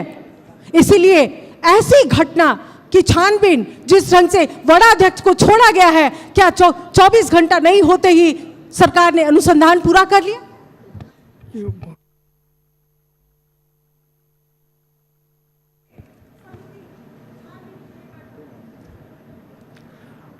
माननीय श्री शरद सिंह भण्डारी। सम्माननीय सभामुख महोदय, अत्यन्तै दुःखलाग्दो र अत्यन्तै घृणित घटनाको बारेमा म भर्सना गर्न चाहन्छु। सभामुख महोदय, वास्तवमा अहिलेको अवस्थामा चाहिँ यो दलितसँग भएको घटनालाई दलित मान्नेहरूले सबभन्दा बढी उठाउनु पर्ने यो परिस्थिति देखेर मलाई वास्तवमा दुःख लागेको छ। देखेर यो मुलुक कहाँ गइरहेको छ? मधेसले आफ्नो समस्याको लागि मधेसीले उठाउनु पर्ने, दलितको दलितले उठाउनु पर्ने, अन्यले उठाउनु पर्ने भनेपछि हाम्रो बिचको सद्भाव, हाम्रो बिचको चाहिँ नि एकता कहाँ गइरहेको छ? यो विषयमा चाहिँ के भने अहिलेको अवस्थामा चाहिँ सत्तारूढ दलकै मान्नेहरूले चाहिँ नि यो छानबिन समितिमाथि शङ्का उठाएको हुनाले यो विषयलाई चाहिँ नि सर्वदलीय संसदीय समिति बनाएर छानबिन गर्नुपर्छ भन्ने मेरो मान्यता रहेको छ, मेरो माग रहेको छ। धन्यवाद। माननीय श्री रामबहादुर बिष्ट। सम्माननीय सभामुख महोदय, जाजरकोटमा जुन घटना घट्यो यो अत्यन्त निन्दनीय र दुःखद घटना हो, यसको म निन्दा गर्न चाहन्छु। यो त दलितले उपल्लो जातिको लागि प्रेम गरेका कारणै यो घटना घटेको छ। संविधानमा लेखिएको कुरा जातीय भेदभाव गरिने छैन भन्ने कुरा लागू गर्ने कुरामा गृहमन्त्री कति कटिबद्ध हुनुहुन्छ? सम्माननीय सभामुख महोदय, अनि छलफल अहिले हुँदैछ, गृहमन्त्रीले के भने मन्त्रालय स्तरीय आयोग गठन गरिसक्नुभयो, त्यो गलत हो। हिजो पनि यस्ता आयोग गठन भएका थिए, कुनै छानबिन भएको छैन। यस्तो व्यापक छलफल भइसक्यो, संसदीय समिति गठन हुनुपर्छ भनेर म जोरदार माग गर्न चाहन्छु। धन्यवाद। मान्य श्री विमला नेपाली। सम्मान्य सभामुख महोदय, आजको सभ्य समाजमा आएर पनि दलित भएकै कारण गैर दलित युवतीसँग प्रेम सम्बन्ध रहेको कुराले ज्यानै गुमाउने घटना घट्नु अत्यन्तै दुःखदायी एवं निन्दनीय घटना हो भन्न चाहन्छु। सभामुख महोदय, यो घटनामा संलग्न सबै दोषीहरूलाई जातीय छुवाछुत भेदभाव कसूर सजाय ऐन 2068 अन्तर्गतको कानुनी दायरामा ल्याई हदैसम्मको सजायको कारबाही गरियोस् भन्ने म नेपाल सरकारका गृहमन्त्रीसँग जोरदार माग गर्दछु। धन्यवाद। मान्य श्री दुर्गा कुमारी विश्वकर्मा।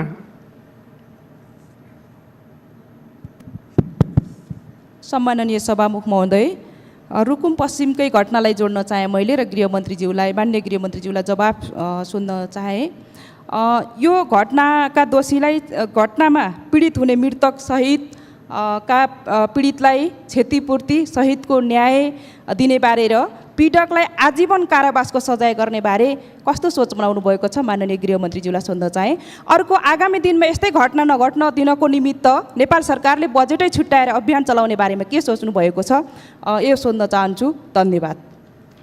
माननीय श्री दिलेन्द्र प्रसाद बडु। सम्मानित सभामुख महोदय, रुकुमको यो चर्चामा आएको आजको यो घटना अत्यन्त दुःखद छ, भर्त्सनायोग्य छ। म यसको निन्दा गर्न चाहन्छु। र यो घटना खालि दलित समाजमाथि भएको घटना मात्र होइन, यो सिङ्गो मानवीयतामाथि र मानव सभ्यतामाथिको बर्बर आक्रमण हो र यो कानुनी राज्यमाथिको र यो अहिलेको संवैधानिक व्यवस्थामाथि, संविधानमाथिको आक्रमण हो। यसलाई अत्यन्त गम्भीरतापूर्वक सरकारले लिनुपर्दछ र कुनै कतैबाट राजनीतिकरण र ढाकछोप भयो भने यसको अर्को रूप फेरि हामी सम्हाल्न सक्ने हुन सक्दछ। त्यसकारणले अहिले पनि यहाँ संसदमा आवाज उठिसकेको छ। यस विषयमा निष्पक्ष ढङ्गले संसदीय छानबिन गठन गर्नका निमित्त सरकारको जवाब के छ, किन नगर्ने, र अहिले पनि सबैले मागिरहेको विषय हो। यसको निष्पक्ष छानबिन हुनुपर्दछ। कुनै किसिमले पनि दोषी उम्किन पाउनु हुँदैन। यसलाई सुनिश्चित गर्नै पर्दछ। म यो माग गर्न चाहन्छु। हस्, धन्यवाद। माननीय श्री दुर्गा पौडेल। सम्मान्य सभामुख महोदय, रुकुमको घटना जति निन्दा गरे पनि, जति भर्त्सना गरे पनि शब्द कमै हुन्छ। त्यसैले त्यो घटना एउटा प्रतिनिधिमूलक घटना मात्र हो। यस प्रकारको घटना श्रृङ्खलाबद्ध किसिमले घटेको छ सभामुख महोदय।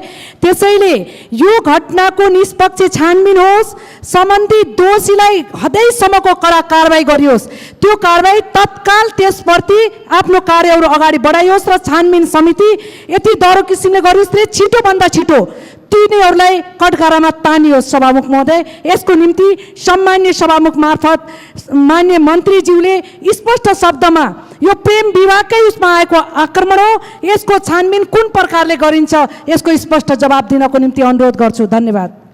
माननीय श्री मिनेन्द्र प्रसाद रिजाल।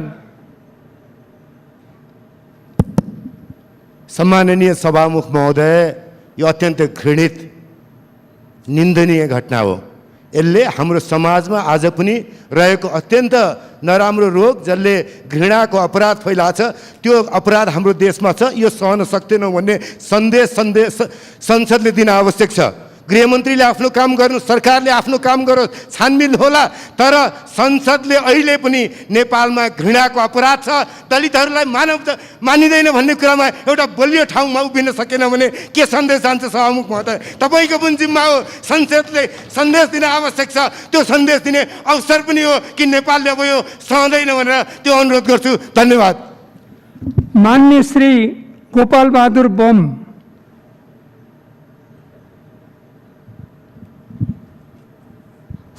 सम्माननीय सभामुख महोदय, घटनाको बारेमा धेरै सांसदज्यूहरूले ल्याइसक्नुभयो र घटना एकदमै दुःखदायी हो। यसको समर्थन छौँ र मान्य गृहमन्त्रीजीले प्रतिबद्धता गरे अनुसार अगाडि बढोस्। तर प्रतिपक्षका साथी र सत्तापक्षका साथीलाई यसलाई जुवा खेले जस्तै यो गर्न हुँदैन जस्तो लाग्छ। कुनै पनि घटनामा राजनीतिकरण गर्यो भने, कुनै पनि घटनामा बोल्यो भने, या संसदभित्र यसरी हामीले लियौँ भने त्यो घटना झन् ओझेल हुनसक्छ भन्ने कुरा म अनुरोध गर्न चाहन्छु। सत्ता छ, सरकार छ, मन्त्री हुनुहुन्छ, न्यायाधीश हुनुहुन्छ, वकिल हुनुहुन्छ, पुलिस छ, प्रशासन छ, सबै हामीले बनाएको छ। संरचना छ, संरचनाले निर्णय गर्छ र संरचनाले आउँछ। अहिले नै कसैलाई गृहमन्त्रीलाई दोष दिइहाल्नुपर्ने, कसैले सांसदलाई दोष दिइहाल्नुपर्ने, कसैले सत्ता पक्ष भनेर जुवारी खेल्नुपर्ने अवस्था होइन जस्तो लाग्छ। त्यसकारण घटनाको निष्पक्ष छानबिन हुनका लागि र घटनालाई दोषीलाई कारबाही गर्नका लागि मेरो समर्थन छ। म अनुरोध गर्न चाहन्छु। हस्, धन्यवाद। मान्य सदस्यहरू, अब मान्य गृहमन्त्रीलाई उक्त प्रश्नहरूको सम्बन्धमा जवाफ दिन अनुमति दिन्छु।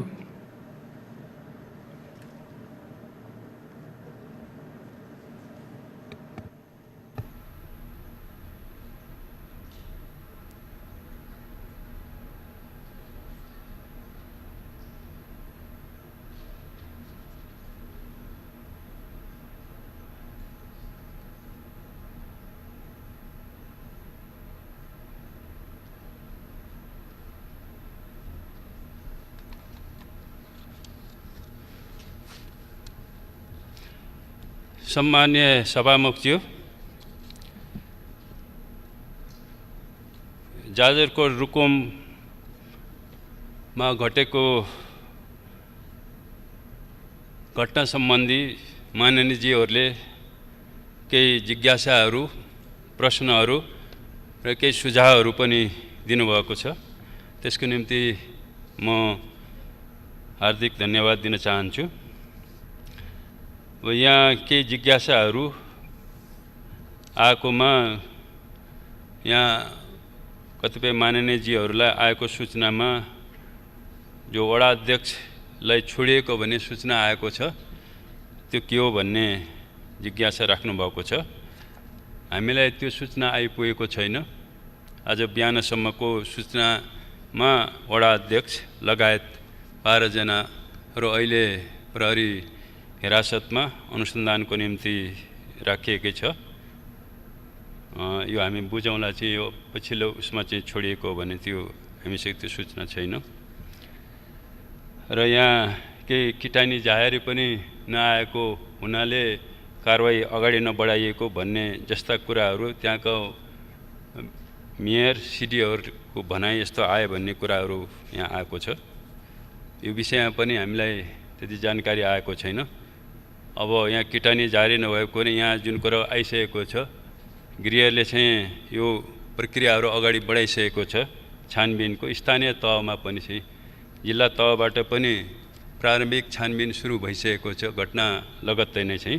अब अहिले हामीले यसको लागि चाहिँ उच्च स्तरीय छानबिन समिति हामीले बनाएका छौँ। अब यसले चाहिँ निष्पक्ष रूपमा चाहिँ यथाशीघ्र चाहिँ छानबिन गर्ने नै छ। र यो जातीय उत्पीडन यो रोकिएन, यो श्रृङ्खलाबद्ध रूपमा चाहिँ यो घटिरहेको छ। यो यसको अन्त्य कहिले होला भन्ने पनि एउटा जिज्ञासा यहाँ आएको छ। यो ब्राह्मणवादको चाहिँ अन्त्य कहिले होला भन्ने पनि माननीयजीहरूको जिज्ञासा छ। यो विषयमा भन्नुपर्दाखेरि चाहिँ यो जातीय उत्पीडन, लिङ्गे उत्पीडन त्यो बेला चाहिँ अन्त्य हुन्छ जब त्यो चिन्तन समाजमा अन्तर्निहित चिन्तन जुन बेला चाहिँ अन्त्य हुन्छ, यो उत्पीडन पनि त्यही बेला अन्त्य हुन्छ। त्यसकारण हाम्रो चाहिँ जिम्मेवारी सचेत रूपमा भन्दाखेरि यो चिन्तनलाई छिटोभन्दा छिटो अन्त्य गर्ने समाजमा, ताकि यस किसिमको उत्पीडन, यस किसिमका अपराधहरू नहोस् भन्नेमा राज्यले चाहिँ त्यो चिन्तनलाई चाहिँ समाप्त पार्ने दिशामा चाहिँ काम गर्नुपर्ने हुन्छ। त्यसकारणले मलाई लाग्छ यी जो श्रृङ्खलाबद्ध जो घटनाहरू समाजमा घटिरहेका छन्, यो दलितहरूमाथि मात्र नभएर चाहिँ यो महिलाहरूमाथि, बालबालिकाहरूमाथि, निम्न वर्गहरूमाथि जो उत्पीडनहरू हुने गरिरहेको छ समाजमा चाहिँ, त्यसको पछाडि चाहिँ मुख्यतः चाहिँ ती समाज विरोधी, मानव विरोधी चिन्तनले नै बढी काम गरिरहेको हुन्छ। र त्यसको अन्त्यको निम्ति निश्चय पनि हामीले चाहिँ त्यो चिन्तनको अन्त्यको लागि, त्यसको रोकथामको लागि हामीले कानुनहरू बनाएका छौँ। हामीले विचारहरू चाहिँ प्रगतिशील, हामीले अग्रगामी विचारहरू चाहिँ हामीले निर्माण गरेका छौँ। त्यसलाई हामीले चाहिँ हावी बनाएर मात्रै यस किसिमको घटनाहरूलाई चाहिँ हामी रोक्न सकिन्छ भन्ने लाग्छ। अब यहाँ माननीयजीहरूले अलि बढी जोड यो छानबिन निष्पक्ष होस् र अहिलेसम्म गृह मन्त्रालयले जुन छानबिन समितिहरू बनाएको छ, त्यो घटनाहरूलाई, अपराधहरूलाई ढाकछोप गर्नको निम्ति नै बनाउने गरेको छ भन्ने कतिपय अब माननीयजीहरूले अलि बढी आशंकाको कोणबाट पनि विषयलाई उठाउनु भएको छ। त्यसैले चाहिँ एउटा निष्पक्ष छानबिन समिति, एउटा संसदीय समिति बनाओस् भन्ने पनि यहाँ आएको छ। यो मलाई लाग्छ गृह मन्त्रालयको क्षेत्राधिकारभित्र भएन, यो संसदले नै त्यो कुरा गर्ने होला भन्ने मलाई लाग्छ। हामीले चाहिँ राज्यको तर्फबाट हामीले छानबिन समिति बनाइसकेका छौँ। त्यसले पक्कै पनि चाहिँ एउटा निष्पक्ष चाहिँ छानबिन गर्नेछ र छिटोभन्दा छिटो अहिले हामीले जो छानबिन समिति बनाएका छौँ, यसले यथाशीघ्र चाहिँ सकेसम्म चाहिँ 2 हप्ताभित्र चाहिँ यो छानबिन गरेर चाहिँ प्रतिवेदन पेश गर्ने हामीले निर्देशन दिइसकेका छौँ। अब यहाँ यो भेरीमा किन हाम फाल्नु पर्यो भन्ने कुराहरू यहाँ आएको छ। मलाई लाग्छ मैले आफ्नो स्पष्टीकरणमा चाहिँ त्यहाँ जुन झै झगडा हुँदाखेरि लखेटालखेट हुँदाखेरि चाहिँ निश्चय पनि चाहिँ ती केटा पक्षका जो युवाहरू त्यहाँ जो गएका थिए उनीहरूले आफ्नो ज्यान जोगाउनुको निम्ति नै त्यहाँ हाम फालेको भन्ने नै स्पष्ट छ भन्ने लाग्छ चाहिँ। अब त्यहाँ कतिजना थिए भन्ने कुरा पनि आएको छ। अब यहाँ केटा पक्षको बाट त्यहाँ 19 जना गएको भन्ने हामीलाई सूचना छ। त्यसमध्ये 19 जना मध्येमा 1 जना बिच बाटोबाट नै फर्किएको र उनले चाहिँ पछि प्रहरीलाई यो कुराहरूको जानकारी पनि दिएको भन्ने हामीलाई सूचना छ। र अन्य केटी पक्षबाट त्यो ओडामा भएका चाहिँ हामीसँग आएको रिपोर्टमा चाहिँ 50-60 जना चाहिँ त्यहाँ थिए भन्ने आएको छ।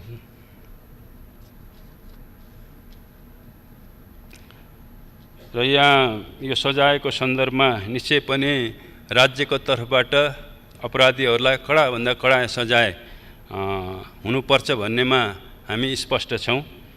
सबैभन्दा कडा सजाय भनेको चाहिँ मृत्युदण्ड, आजीवन कारावास, सर्वस्व भन्ने नै छ। तर अहिले हाम्रो विधानमा चाहिँ कुनै मृत्युदण्ड नभएको हुनाले अब यो सबैभन्दा कडा भनेको आजीवन कारावास। यो विषयमा पक्कै पनि राज्यले चाहिँ छानबिन पश्चात चाहिँ दोषीहरूलाई कडाभन्दा कडा सजायको निम्ति नै चाहिँ अगाडि बढाउनेछ प्रक्रियालाई चाहिँ। अब त्यो कुराहरू चाहिँ फैसला गर्ने कुरा चाहिँ न्यायालयले गर्नेछ। क्षतिपूर्तिको सन्दर्भमा अब हामीले यो छानबिन समितिको प्रतिवेदन आएपछि निश्चय पनि चाहिँ क्षतिपूर्तिको बारेमा पनि राज्यले सकारात्मक रूपमा नै चाहिँ सोच्नेछ। अब यहाँ अलिकति यो राजनीतिकरण नहोस् भन्ने विषय पनि उठेको छ। पक्कै पनि चाहिँ यो घटनालाई यदि हामीले राजनीतिकरण गर्ने हो भने यसले पक्कै पनि निष्पक्ष छानबिनमा यसलाई बाधा पुर्याउँछ। हाम्रो अनुरोध छ चाहिँ पक्कै पनि चाहिँ यो घटनाको छानबिनमा राज्यको तर्फबाट कुनै पनि राजनीतिकरण हुने छैन। यो प्रतिबद्धता म यहाँ जाहेर गर्न चाहन्छु।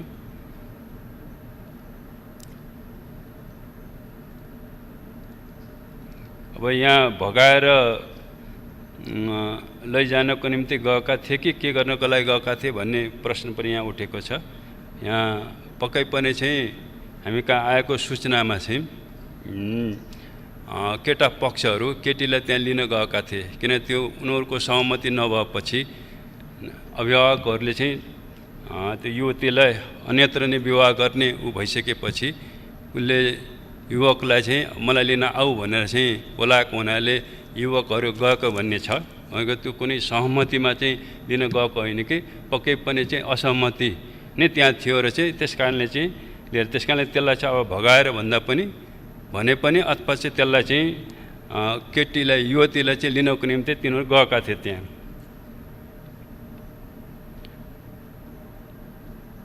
अब मोटामोटी चाहिँ अब अहिले माननीयजीहरूले राखेका जिज्ञासाहरू चाहिँ यिनै विषय नै हुन् भन्ने लाग्छ। र मैले फेरि पनि यो सम्मानित सदनलाई चाहिँ यो घटनाको एउटा निष्पक्ष छानबिन राज्यको तर्फबाट हामी गर्नेछौँ र दोषीहरूलाई चाहिँ कडाभन्दा कडा सजाय दिनको निम्ति म फेरि पनि यहाँ प्रतिबद्धता जाहेर गर्न चाहन्छु। धन्यवाद। मान्य सदस्यहरू, अब मान्य अर्थमन्त्री डाक्टर युवराज खतिवडालाई आर्थिक वर्ष 2076-77 को आर्थिक सर्वेक्षण पेश गर्न अनुमति दिन्छु।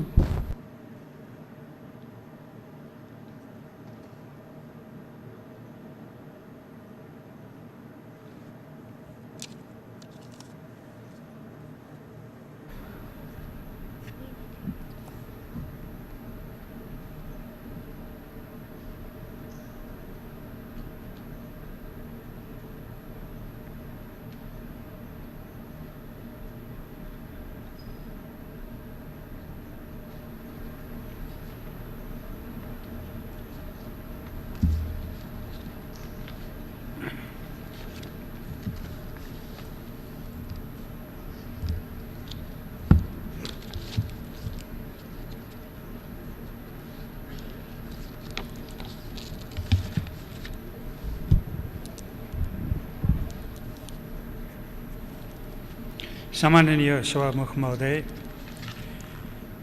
आर्थिक कार्यविधि तथा वित्तीय उत्तरदायित्व ऐन 2076 को दफा 14 को उपदफा 2 बमोजिमको मुलुकको आर्थिक गतिविधि, समग्र आर्थिक स्थिति, प्रमुख आर्थिक सूचक परिसूचकहरूको अवस्था र विश्लेषण समेत समावेश गरी तयार गरिएको आर्थिक वर्ष 2076-77 को आर्थिक सर्वेक्षण प्रस्तुत गर्ने अनुमति चाहन्छु। आर्थिक वर्ष 2076-77 को फागुनसम्मको समग्र आर्थिक क्रियाकलापमा तीव्रता आए पनि कोभिड-19 महामारीको कारण विश्व अर्थतन्त्र नै प्रभावित हुन गई। त्यसको असर नेपालको अर्थतन्त्रमा पनि पर्न गएकोले चालु आर्थिक वर्षको आर्थिक वृद्धि दर 2.3% हुने प्रारम्भिक अनुमान रहेको छ।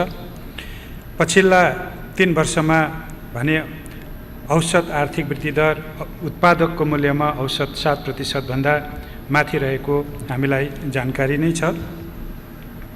आर्थिक वर्ष 2076-77 मा प्रति व्यक्ति कुल ग्राहस्थ उत्पादन प्रचलित मूल्यमा गत वर्षको तुलनामा 7.5% ले बढेर रु 1,26,018 अथवा अहिलेको विनिमय दरमा अमेरिकी डलर 1085 पुग्ने अनुमान छ।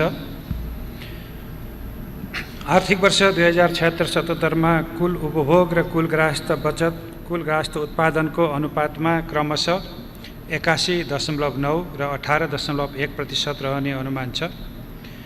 कोभिड-19 को संक्रमण रोकथाम एवं नियन्त्रणका लागि चालिएका कदमहरूबाट सार्वजनिक एवं निजी क्षेत्रको खर्चमा आएको सङ्कुचनले आर्थिक वर्ष 76-77 मा कुल लगानी गत आर्थिक वर्षको तुलनामा 3.4% ले न्यून भई रु 18 खर्ब 89 अर्ब र 26 करोड पुगेको छ। आर्थिक वर्ष 2074-75 मा 18.7% रहेको निरपेक्ष गरिबी मुनिको जनसङ्ख्या 2076-77 मा करिब 16.67% रहने अनुमान छ। 2077 फागुनसम्म अर्थतन्त्रका अन्य परिसूचकहरू सन्तोषजनक देखिएका छन्। मुद्रास्फीति, वैदेशिक व्यापार, भुक्तानी सन्तुलन, लगानी र वित्तीय परिसूचकहरू आर्थिक स्थायित्व अनुकूल हुँदै गएका छन्। निकासीमा भएको वृद्धि र पैठारीमा भएका कमीको कारण व्यापार घाटामा सुधार भई शोधनान्तर स्थिति बचतमा रहेको छ। विगत केही वर्षदेखि मुद्रास्फीति 1 दशकको औसतभन्दा तल रहन सकेको छ। आर्थिक वर्ष 2076-77 को फागुनमा औसत मुद्रास्फीति उपभोक्ता मुद्रास्फीति दर 6.5% रहेको छ। अघिल्लो आर्थिक वर्षको सोही अवधिमा यस्तो मुद्रास्फीति दर 4.2% रहेको थियो। आर्थिक वर्ष 76-77 को फागुनसम्म कुल सरकारी खर्च गत आर्थिक वर्षको सोही अवधिको तुलनामा 12.9% ले वृद्धि भई रु 6 खर्ब 10 अर्ब 68 करोड पुगेको छ। सरकारी खर्चमध्ये चालु खर्च रु 4 खर्ब 50 अर्ब 78 करोड, पुँजीगत खर्च 96 अर्ब 48 करोड र वित्तीय व्यवस्थातर्फ रु 63 अर्ब 42 करोड खर्च भएको छ। आर्थिक वर्ष 2076-77 को फागुनसम्ममा सङ्घीय सञ्चित कोष र विभाज्य कोषमा जम्मा भएको राजस्व गत आर्थिक वर्षको सोही अवधिको तुलनामा 9.4% ले वृद्धि भई रु 5 खर्ब 46 अर्ब र 79 करोड रहेको छ। यसमध्ये कर राजस्व 4 खर्ब 97 अर्ब 54 करोड र अन्य राजस्व रु 49 अर्ब 25 करोड रहेको छ। आर्थिक वर्ष 2076-77 को फागुनसम्ममा नै सङ्घीय सरकारको राजस्व गत आर्थिक वर्षको सोही अवधिको तुलनामा 9.6% ले वृद्धि भई रु 4 खर्ब 79 अर्ब पुगेको छ। 2077 फागुनसम्मको वैदेशिक अनुदान रु 16 अर्ब 19 करोड र ऋण रु 93 अर्ब 9 करोड गरी रु 1 खर्ब 9 अर्ब 28 करोड सहायता प्रतिबद्धता प्राप्त भएको छ। 2076 असारसम्म कुल तिर्न बाँकी सार्वजनिक ऋण रु 10 खर्ब 47 अर्ब 90 करोड रहेकोमा रु 91 अर्ब 90 करोड थप भई 2076 फागुनसम्म कुल तिर्न बाँकी सार्वजनिक ऋण रु 11 खर्ब 39 अर्ब 80 करोड पुगेको छ। यसमा आन्तरिक ऋण रु 4 खर्ब 40 अर्ब 5 करोड र बाह्य ऋण रु 6 खर्ब 79 अर्ब 75 करोड रहेको छ। वित्तीय क्षेत्रमा यस अवधिमा विस्तार हुँदै गएको छ। वित्तीय पहुँच अभिवृद्धि हुँदै जानुको साथै वित्तीय कारोबारमा समेत उल्लेख्य विस्तार भएको छ। 2076 असारसम्मको 8686 को सङ्ख्यामा रहेका ब्याङ्क तथा वित्तीय संस्थाको शाखा सङ्ख्या 2076 फागुनमा 9640 पुगेको छ। 2076 फागुनसम्ममा बिमामा पहुँच पुगेको जनसङ्ख्या 22% रहेको छ। वैदेशिक रोजगारमा जाने कामदारसहित यो बिमा प्राप्त गर्ने अनुपात 26% पुगेको छ। 2075 फागुनसम्म नेपाल स्टक एक्सचेन्जमा सूचीकृत कम्पनीको सङ्ख्या 205 रहेकोमा 2076 फागुनसम्ममा 212 पुगेको छ। 2076 फागुन मसान्तमा धितोपत्र बजार पुँजीकरण 2075 फागुन मसान्तको तुलनामा 24.7%ले वृद्धि भई रु 17 खर्ब 60 अर्ब 93 करोड पुगेको छ। आर्थिक वर्ष 2076-77 को फागुनसम्म कुल वस्तु निर्यात 22.3%ले वृद्धि भई रु 74 अर्ब 91 करोड पुगेको छ भने वस्तु आयात 2.6%ले घटेर रु 9 खर्ब 24 अर्ब 24 करोड रहेको छ। यस अवधिमा वस्तु व्यापार घाटा 4.3%ले सङ्कुचन भएको छ। अघिल्लो वर्ष यसै अवधिमा यस्तो घाटा 24.4%ले बढेको थियो। आर्थिक वर्ष 2075-76 को फागुनसम्म रु 58 अर्ब 59 करोडले घाटामा रहेको शोधनान्तर स्थिति आर्थिक वर्ष 76-77 को सोही अवधिमा रु 37 अर्ब 84 करोडले बचतमा रहेको छ। 2076 फागुनसम्म रु 1 खर्ब 91 अर्ब 49 करोडले घाटामा रहेको चालु खाता घाटा 2076-77 को फागुनसम्ममा सुधार भई रु 1 खर्ब 24 अर्ब 93 करोडमा कायम भएको छ। आर्थिक वर्ष 2076-77 को फागुनसम्ममा विप्रेषण आप्रवाह 1.8%ले वृद्धि भई रु 5 खर्ब 92 अर्ब 42 करोड पुगेको छ। गत आर्थिक वर्षको सोही अवधिमा यस्तो आप्रवाह 23.4%ले बढेको थियो। 2076 फागुन मसान्तमा कुल विदेशी विनिमय सञ्चिति 2076 असारको 10 खर्ब 39 अर्बबाट बढेर 11 खर्ब 36 अर्ब 51 करोड पुगेको छ। चालु आर्थिक वर्षको फागुनसम्ममा उद्योग विभागबाट स्वीकृत विदेशी लगानी गत आर्थिक वर्षको सोही अवधिको तुलनामा वृद्धि भई रु 29 अर्ब 67 करोड पुगेको छ भने लगानी बोर्डबाट यस अवधिमा रु 1 खर्ब 55 अर्ब लगानी स्वीकृत भएको छ। 2076-77 को फागुनसम्ममा पर्यटकको आगमनमा वृद्धि भएको छ र 2076 फागुनसम्ममा कुल जनसङ्ख्याको 90% जनसङ्ख्यामा विद्युतको पहुँच पुगेको छ भने यो विद्युतको खपत अघिल्लो वर्षको तुलनामा 8.3%ले बढेर प्रति व्यक्ति 1355 विद्युत उत्पादन वृद्धि भई 1355 मेगावाट इन्स्टल्ड क्यापेसिटी अथवा जडित क्षमता पुगेको छ। आर्थिक वर्ष 2076-77 को फागुनसम्म मुलुकभर सङ्घबाट निर्माण भएका रणनीतिक र स्थानीय सडक सञ्जालतर्फ कालोपत्रे 15,254 किलोमिटर, खण्डास्मित 9,251 किलोमिटर र कच्ची 9,842 किलोमिटर गरी कुल सडकको लम्बाइ 34,347 किलोमिटर पुगेको छ। प्रदेश र स्थानीय स्तरबाट 61,345 किलोमिटर सडक निर्माण भएको छ। शैक्षिक सत्र 2076 मा प्राथमिक तहको खुद भर्ना दर 97.1%, आधारभूत तहको भर्ना दर 93.4% र माध्यमिक तहको भर्ना दर 47.6% पुगेको छ। विगत वर्षहरूको तुलनामा तहगत रूपमा खुद विद्यार्थी भर्ना दरमा सुधार भएको छ। विद्यालय तहको शिक्षामा लैङ्गिक समानता हासिल भएको छ। 2076 को फागुनसम्ममा 55 जिल्लाका 505 स्थानीय तहमा स्वास्थ्य बिमा कार्यक्रम विस्तार भएको छ। यस कार्यक्रममा 26,87,000 बिमित भएका छन्, जसमध्ये 25% जति गरिब रहेका छन् भने करिब 3 लाख ज्येष्ठ नागरिकले निःशुल्क स्वास्थ्य बिमा प्राप्त गरेका छन्। 2076 सालको फागुनसम्ममा कुल जनसङ्ख्याको 90% जनसङ्ख्या आधारभूत खानेपानी तथा 7% जनसङ्ख्यामा आधारभूत सरसफाइको सुविधा पुगेको छ। 2076 फागुनसम्म भूकम्पबाट क्षति भएका निजी आवास 63%, सार्वजनिक विद्यालय 74%, पुरातात्विक सम्पदा 44%, स्वास्थ्य संस्था 56%, सरकारी भवन 84% र सुरक्षा निकायका भवन 51% को पुनर्निर्माण कार्य सम्पन्न भएको छ। समग्रमा कोरोना सङ्क्रमण रोकथाम र नियन्त्रणका लागि कदमहरू चाल्नु अघिसम्म अर्थतन्त्रका आधारभूत परिसूचकहरू र विकासका क्रियाकलापहरू सन्तोषप्रद रहेका देखिन्छन्। तर तत्पश्चातको अवस्थामा अन्तर्राष्ट्रिय तथा राष्ट्रिय परिस्थितिका कारण आर्थिक गतिविधिहरू शिथिल हुँदै जाँदा पर्यटन उद्योग, निर्माण, व्यापार लगायतका क्षेत्र बढी प्रभावित भई आर्थिक विकास र स्थायित्वका परिसूचकहरूमा चाप पर्दै गएको छ। सम्मानीय सभामुख महोदयको अनुमतिले अब म आर्थिक वर्ष 2076-77 को आर्थिक सर्वेक्षण सदन समक्ष प्रस्तुत गर्दछु। धन्यवाद।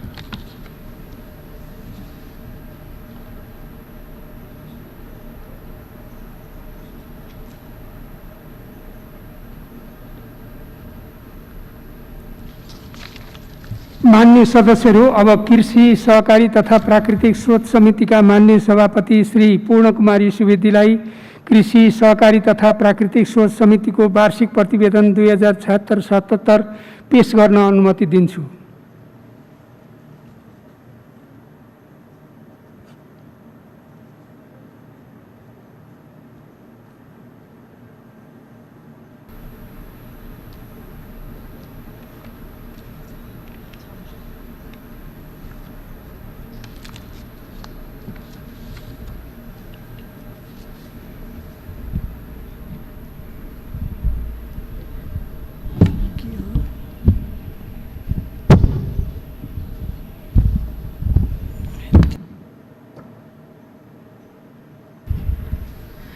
सम्माननीय सभामुख महोदय, माननीय सदस्यज्यूहरू, प्रतिनिधि सभाको नियमित कार्यमा सहयोग पुर्याउन प्रतिनिधि सभाले विषयगत समिति गठन गर्न सक्नेछ भन्ने प्रतिनिधि सभा नियमावलीको व्यवस्था अनुसार यो समिति गठन भएको थियो।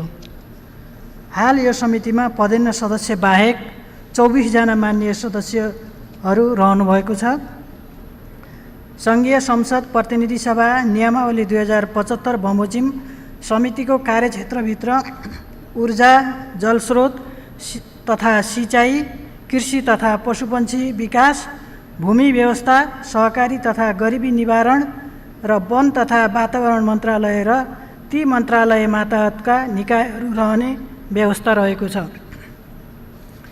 समितिले आफ्नो कार्य सम्पादन गर्ने क्रममा जम्मा 113 वटा बैठक बसी सम्बद्ध मन्त्रालय र मातहतका निकायहरूका प्रतिनिधिहरूका अतिरिक्त सम्बन्धित विषय विज्ञहरूलाई समितिको बैठकमा आमन्त्रण गरी छलफल र अन्तर्क्रिया गरेको थियो।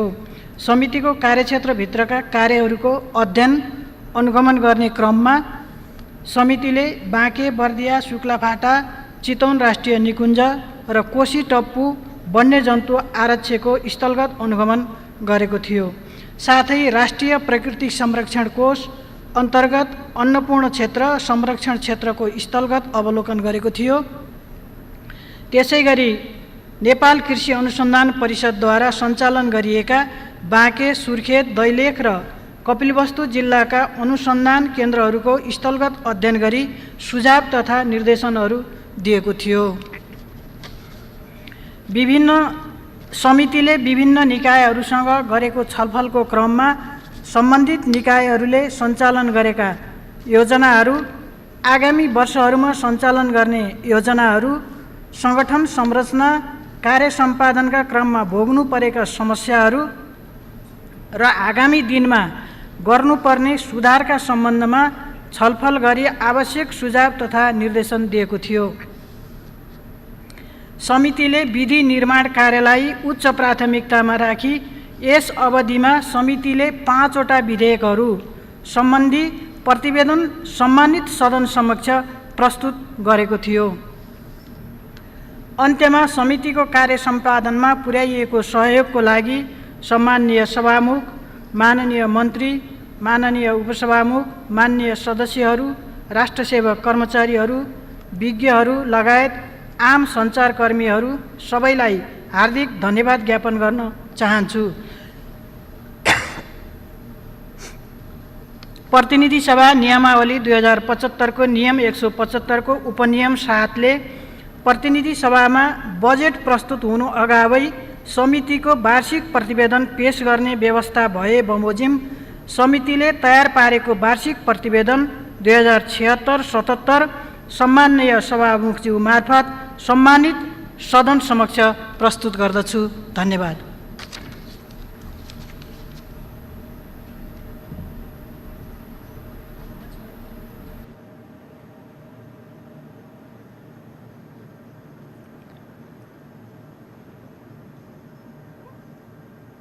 माननीय सदस्यहरू, अब राज्य व्यवस्था तथा सुशासन समितिका माननीय सभापति श्री शशि श्रेष्ठलाई राज्य व्यवस्था तथा सुशासन समितिको वार्षिक प्रतिवेदन 2077 पेश गर्न अनुमति दिन्छु।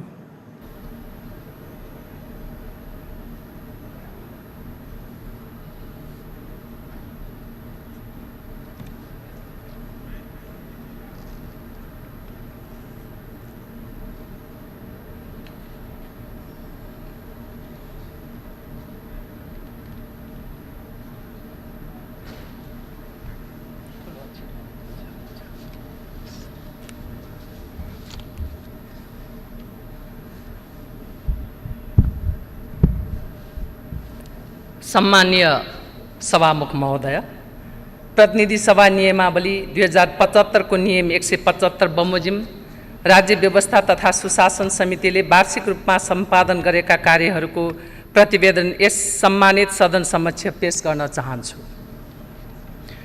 प्रतिनिधि सभाको नियमित काम कारबाहीलाई सहयोग पुर्याई सुव्यवस्थित र प्रभावकारी बनाउनुका साथै नेपाल सरकारलाई संसदप्रति उत्तरदायी र जवाफदेही बनाउन सरकारबाट भए गरेका काम कारबाहीको अनुगमन र मूल्याङ्कन गरी आवश्यक निर्देशन वा राय सल्लाह दिने दायित्व समितिको हो।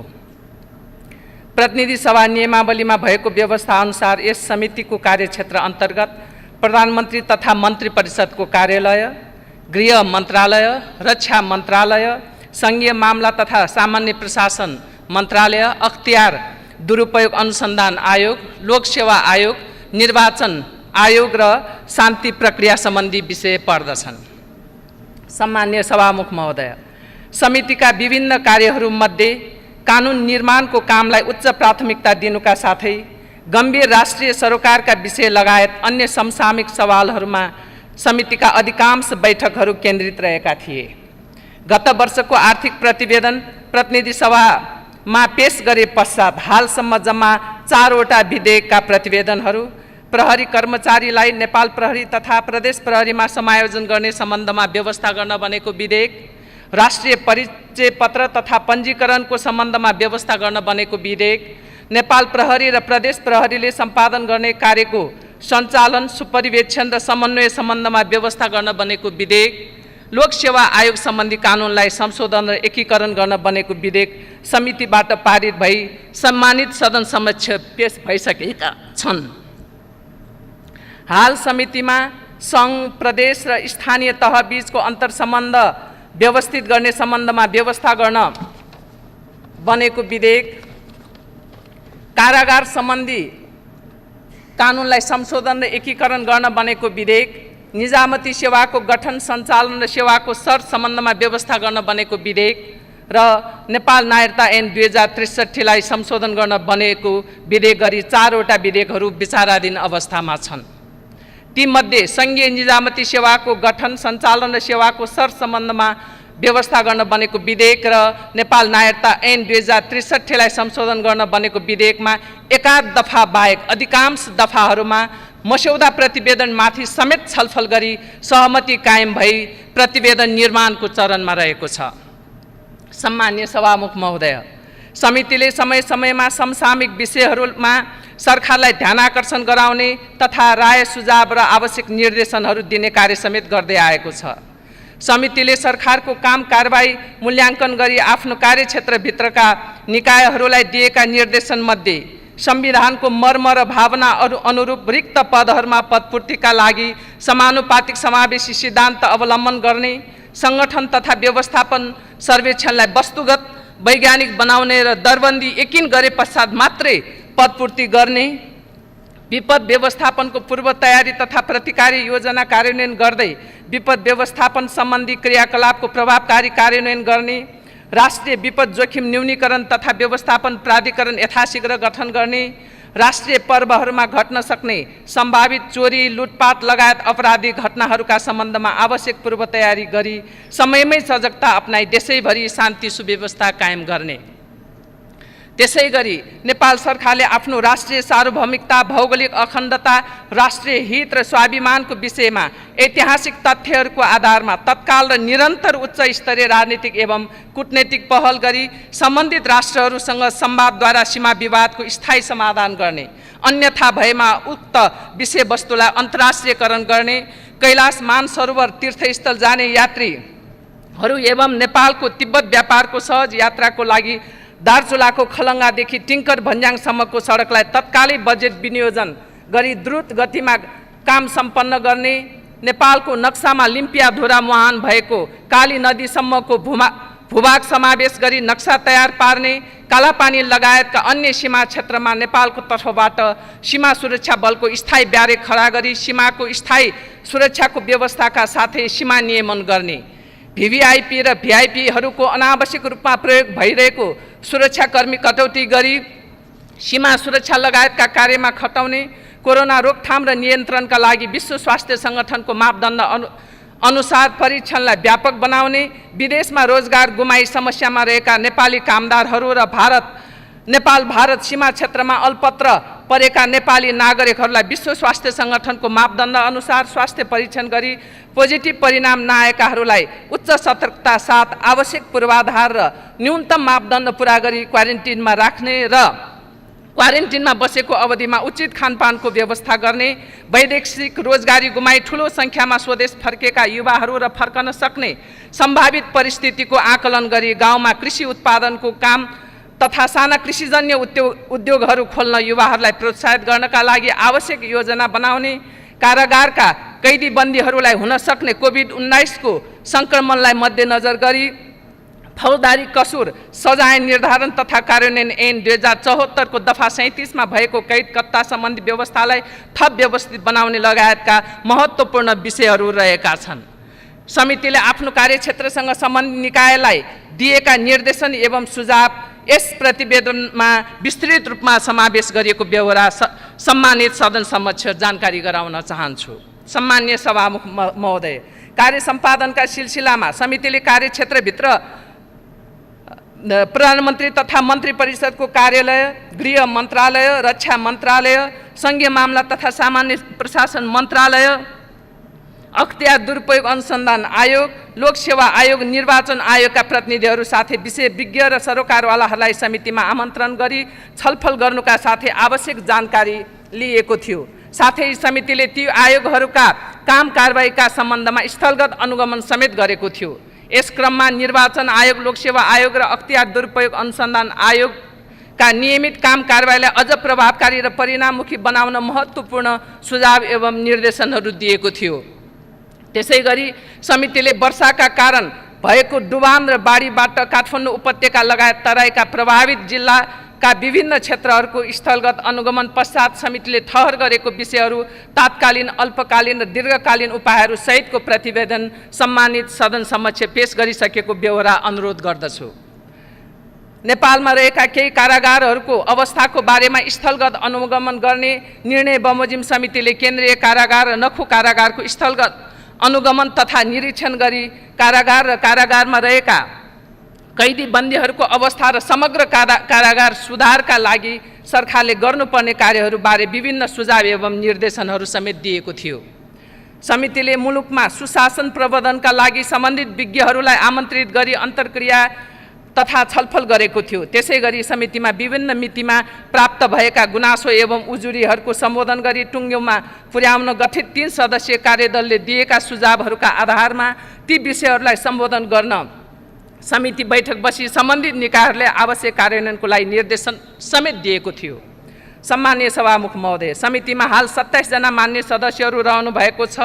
गत वर्षको वार्षिक प्रतिवेदन सम्मानित सदन समक्ष पेश भए पश्चात यो प्रतिवेदन निर्माणको अवधिसम्म समितिमा जम्मा 102 वटा बैठकहरू बसेको बेहोरा अनुरोध गर्दछु। सम्मान्य सभामुख महोदय, आगामी दिनमा विषयगत समितिलाई थप प्रभावकारी र परिणाममुखी बनाउन समितिले देखाए बमोजिमको व्यवस्था हुन आवश्यक महसुस गरेको छ।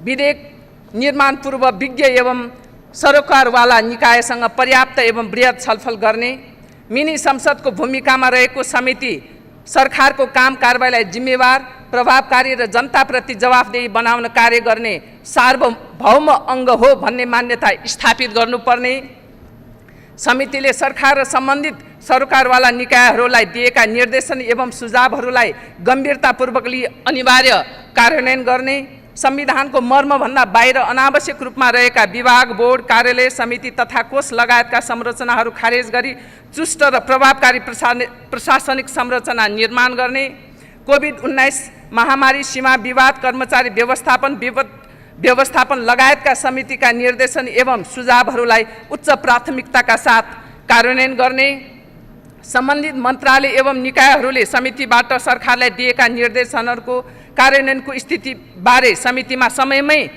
समयमा नै जानकारी उपलब्ध गराउने, समितिको विषयगत विशिष्टता अनुरूप कर्मचारीहरूको व्यवस्थापन गर्नुपर्ने, समिति सचिवालयको क्षमता विकास गरी समितिका काम कारबाहीलाई आधुनिक प्रविधि मैत्री डिजिटाइज गर्ने, समितिको अध्ययन अनुसन्धानको लागि मन्त्रालयगत एवं निकायगत डेस्कको स्थापना गर्ने, समितिका सांसद र कर्मचारीहरूलाई अन्य देशसँग अनुभवको आदान प्रदान गर्नका लागि आवश्यक व्यवस्था गर्नुपर्ने, समितिका लागि आवश्यक पर्ने वार्षिक कार्यक्रम सहितको बजेटको सिलिङ तयार गरी समितिका कार्यक्रमहरू सञ्चालन गर्ने। सम्माननीय सभामुख महोदय, अन्त्यमा समितिको कार्य सम्पादनमा सहयोग पुर्याउनुहुने सम्माननीय सभामुखज्यू, सम्बन्धित मन्त्रालयका मान्य मन्त्रीज्यूहरू, समितिका कार्य सम्पादनमा निरन्तर खट्नुहुने समितिका मान्य सदस्यज्यूहरू, संशोधनकर्ता मान्य सदस्यज्यूहरू, समितिको कार्यक्षेत्रसँग सम्बन्धित आयोग, विभाग एवं निकायका पदाधिकारीहरू, समितिको कार्य सम्पादनमा सहयोग पुर्याउनुहुने विज्ञ एवं सरोकारवालाहरू, सङ्घीय संसद सचिवालय र समिति सचिवालयमा कार्यरत सम्पूर्ण पदाधिकारी एवं राष्ट्रसेवक कर्मचारीहरू र राज्यको चौथो अङ्ग मानेको सञ्चारकर्मी मित्रहरूलाई समेत हार्दिक धन्यवाद दिँदै सम्माननीय सभामुखको अनुमतिले प्रतिनिधि सभा नियमावली 2075 को नियम 175 को उपनियम 7 बमोजिम यो प्रतिवेदन सम्मानित सभा समक्ष प्रस्तुत गर्दछु। धन्यवाद।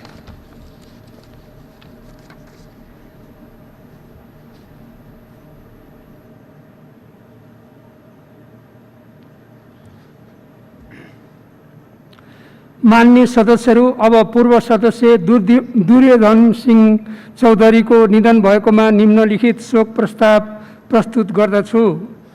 प्रतिनिधि सभाको यो बैठक 2048, 51 र 56 सालको प्रतिनिधि सभा निर्वाचनमा रूपन्देही जिल्ला क्षेत्र नम्बर 1 बाट नेपाली काङ्ग्रेसको तर्फबाट निर्वाचित सदस्य, लोकतान्त्रिक आन्दोलनका सक्रिय भूमिका निर्वाह गर्नुभएका, सामाजिक क्षेत्रमा समेत क्रियाशील, सरल, शान्त व्यक्तित्वको रूपमा परिचित नेता एवं पूर्व राज्य मन्त्री दुर्योधन सिंह चौधरीको 70 वर्षको उमेरमा मिति 2077 साल जेठ 9 गते शुक्रबार बुटवल स्थित गौतम बुद्ध मुटु अस्पतालमा उपचारको क्रममा असामयिक निधन भएकोमा गहिरो शोक प्रकट गर्दछ र उहाँको दिवंगत आत्माको चिर शान्तिको कामना गर्दै शोक सन्तप्त परिवारप्रति संवेदना प्रकट गर्दछ। उक्त शोक प्रस्तावलाई पारित गरिदिन हुन अनुरोध गर्दछु। उक्त शोक प्रस्ताव सर्वसम्मतिले पारित भएको घोषणा गर्दछु। मान्य सदस्यहरू, अब हामी स्वर्गीय दुर्योधन सिंह चौधरीको निधनप्रति शोक व्यक्त गर्न उठेर 1 मिनेट मौन धारण गरौँ।